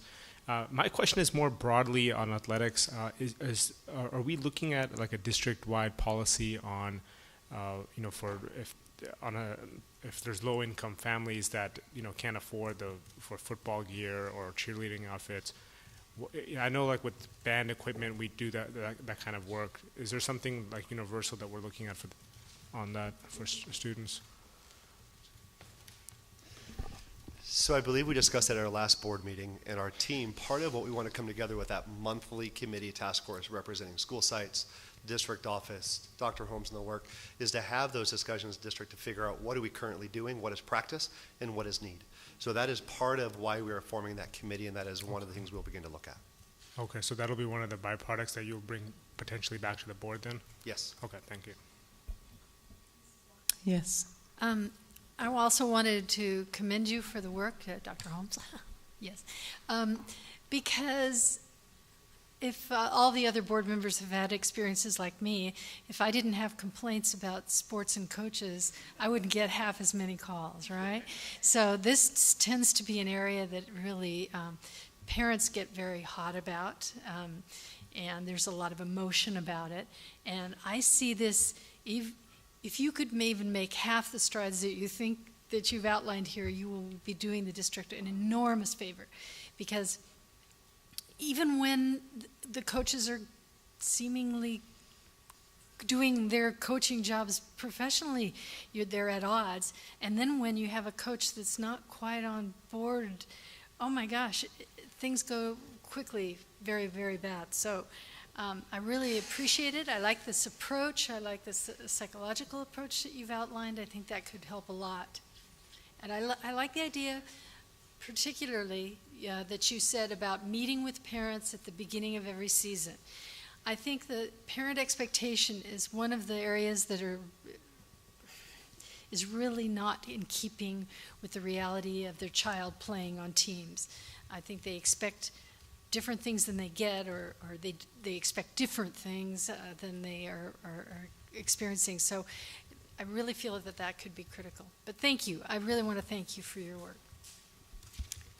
Do the coaches get some sort of training on dealing with parents and the psychology of parents, not just the athletes? That'll be part of the program that we're developing. I see there's a line on there for parents, so that is important. I love that the psychology piece too, because it's not just relevant to sports, and I think it can carry over into so many. And if we have these cadres of athletes that are trained like this, they present models to other students of character, integrity, of sportsmanship, and that's something that we seem to be losing touch of a lot lately. So I do very much appreciate that we're instilling that, at least in a portion of our kids. So thanks. Okay, Mr. Hunt, Mr. Yeah, Lee? just quickly, just echo my colleagues' great work to you, and thank you for thank you and your colleagues at CBU and RCC and UCR for all coming together and realizing the importance of this. And I think it's a little bit ironic that we're talking about PGS tonight too, because this seems to be PGS light for our coaches. You know, we pay our coaches almost nothing to do this work because they love to do it, and then unfortunately there's just limited support out there. So I think for this price tag and the fact that it's already budgeted, I mean, I think it's a great value and a great decision to proceed with this. So I agree with Mrs. Alvey. If we can do half of what we're aiming to do, we're making great progress. So thank you all for your work in trying to provide. We spend so much money on athletics, whether it's stipends or facilities or equipment, and then to not provide kind of that professional development aspect to the degree that we could, I think is not, you're not getting the return on investment that we're all looking for. Sometimes I have a hard time spending a lot of money on athletics just because of how much it costs, and it's really hard to equate how is this moving the needle for our kids and for our community. But when you start implementing these kinds of strategies where you're not just trying to get more wins in the column, but you're trying to build character in kids and build partnerships with your community and do it in a safe way, teaching the kid good life lessons for nutrition and hydration and exercise, I think it's where it's worth it to spend on athletics. So thank you for your work. I look forward to seeing how this all pans out in the next year or two. Mr. Hunt. Thank you. I'm so glad that you my colleagues, have seen some of the things that and I'm going to commend Kai in a moment, but you're right, Mrs. Lock-Dawson. I think as I was just hounding my good friend there at the assistant superintendent on PGS about return on investment, let's not forget these are student athletes. So as they get this coaching, this great partnership with CBU on how to handle adversity, preparation for a game, that's the same thing about in how to handle a big test, how to handle conflicts on campus with other young people. I think we're going to see this really pay us back for what the little amount we have. I want to commend Kai and Dr. Holmes and Dr. Lewis for what we gave Kai was something that was an idea that got broken. I mean, I love Bill Walton, but it got broken. And I didn't go see Jerry West. And Kai came back with these 3 C's, and I just thought, I said, Kai, I'm going to take all credit for it, but move forward. This is great. And what we want to achieve as our athletic directors, except for Mr. Dubuson, who I understand is on his anniversary weekend or something, so we'll give him a pass. But what we want to achieve, and let's just think, since 2 SC people are up here, let's just think about SC for a moment. It's hard, but at the University of Southern California, we have many sports, right, and they're very good at it. But they have one philosophy. The football coach and the basketball coach don't act differently the way they treat their students. They're student athletes. Their coaching philosophies are very similar. We want Ramona and King and all of those to have their own personality, their own traditions and all that. But what we're looking for, and what I think Dr. Holmes is bringing us in concert with CBU, is a district-wide philosophy and policy and standard on how we treat coaches, how we treat athletes, how we grade coaches to continue them to coach for us, how we bring them in, and like we did at King recently, how we add sports even. As we're looking at lacrosse has been a great success up there now that we've made the commitment on wrestling. So I really don't want to underplay either this opportunity that we have with CBU. What an amazing opportunity for them to bring their interns over here and to work directly. And I'm so glad our athletic directors are here because I give them a lot of credit for what's happening, but I want them to hear this. They have to cooperate in this. They have to buy into this. That's why we have them on the committee, but they're the ones that can be either the conduit or the block. So we're very serious about this. I appreciate all of us do what y'all do out there. Jim, congratulations on your CIF recognition of the year. And but I'm very excited now. And Kai, thank you. You really took something that was kind of broken apart, and when you gave it back, it's been great. And we all look forward to what's going to happen. And thank you, Dr. Lewis. And thank you, Doctor. We appreciate so much what the Lancers are going to, in combination with us, are going to do. And I think it's going to help some of our young people want to go into your the degrees and everything. So it's the beginning of something good, I believe. Thank you. Thank you, Mr. Hunt. And Dr. Holmes, I think you were going to wrap up here, right? Correct? Just with questions, that's it. That's it. Okay. All right. Well, thank you very much. We appreciate it. Thanks. All right. We are at the end of our meeting. We've come to a conclusion. Do we have any agenda items for future meetings from board members? Anything that wasn't mentioned? Mr. Lee? Not necessarily an item, and this is not to end on a pessimistic note, but if there's anything that I can do to help with these electronics and all this stuff, or talk, I mean, it's really hard to like let Patricia know that we want to talk. It's hard for sometimes our colleagues to hear. I mean, I think as a group that represents the community, and we're bounded by the Brown Act, for the vote not to be clear and for not to know how we vote, I think it's wrong, and it's been a problem for a long time. And I don't like spending money on it, but I don't know whether any other way. So I really would like some staff to get together and figure out some solutions and a timeline to get it fixed. Thanks. Please. And I apologize if I missed you, but I was trying to listen too, and it was difficult. So thanks for speaking up tonight and working with what we had to work with. So appreciate it. Mr. Hunt? Yes, just as Dr. Hansen's, when you send us on trips sometimes, and maybe it's a hazard for you, because I learned a little bit up in San Francisco at the CSBA about Dr. John Hattie. He's from Australia. That's been his work seems to be really revolutionary. The 256 influences related to achievement. And it's like at some time, perhaps you just to give us an idea what you think about that. I know you're very learned and interested in that, so I'd like to understand more about that. And if it's something that you adhere to then and agree with, I'd like to maybe perhaps the book for the board to read at a time. So thank you. All right. Thanks, Mr. Hunt. Okay, tonight we are going to adjourn in honor of Woody Rucker Hughes. Most of you in this room know Woody. She passed away on Friday, July 13th. She worked with Riverside Unified School District for 37 years, and I will unequivocally say, the most gracious woman I have ever met. And we are all poor for having Woody out of our lives, but we are all richer for having had her in it. So I would like to adjourn the meeting in her honor tonight. Thank you.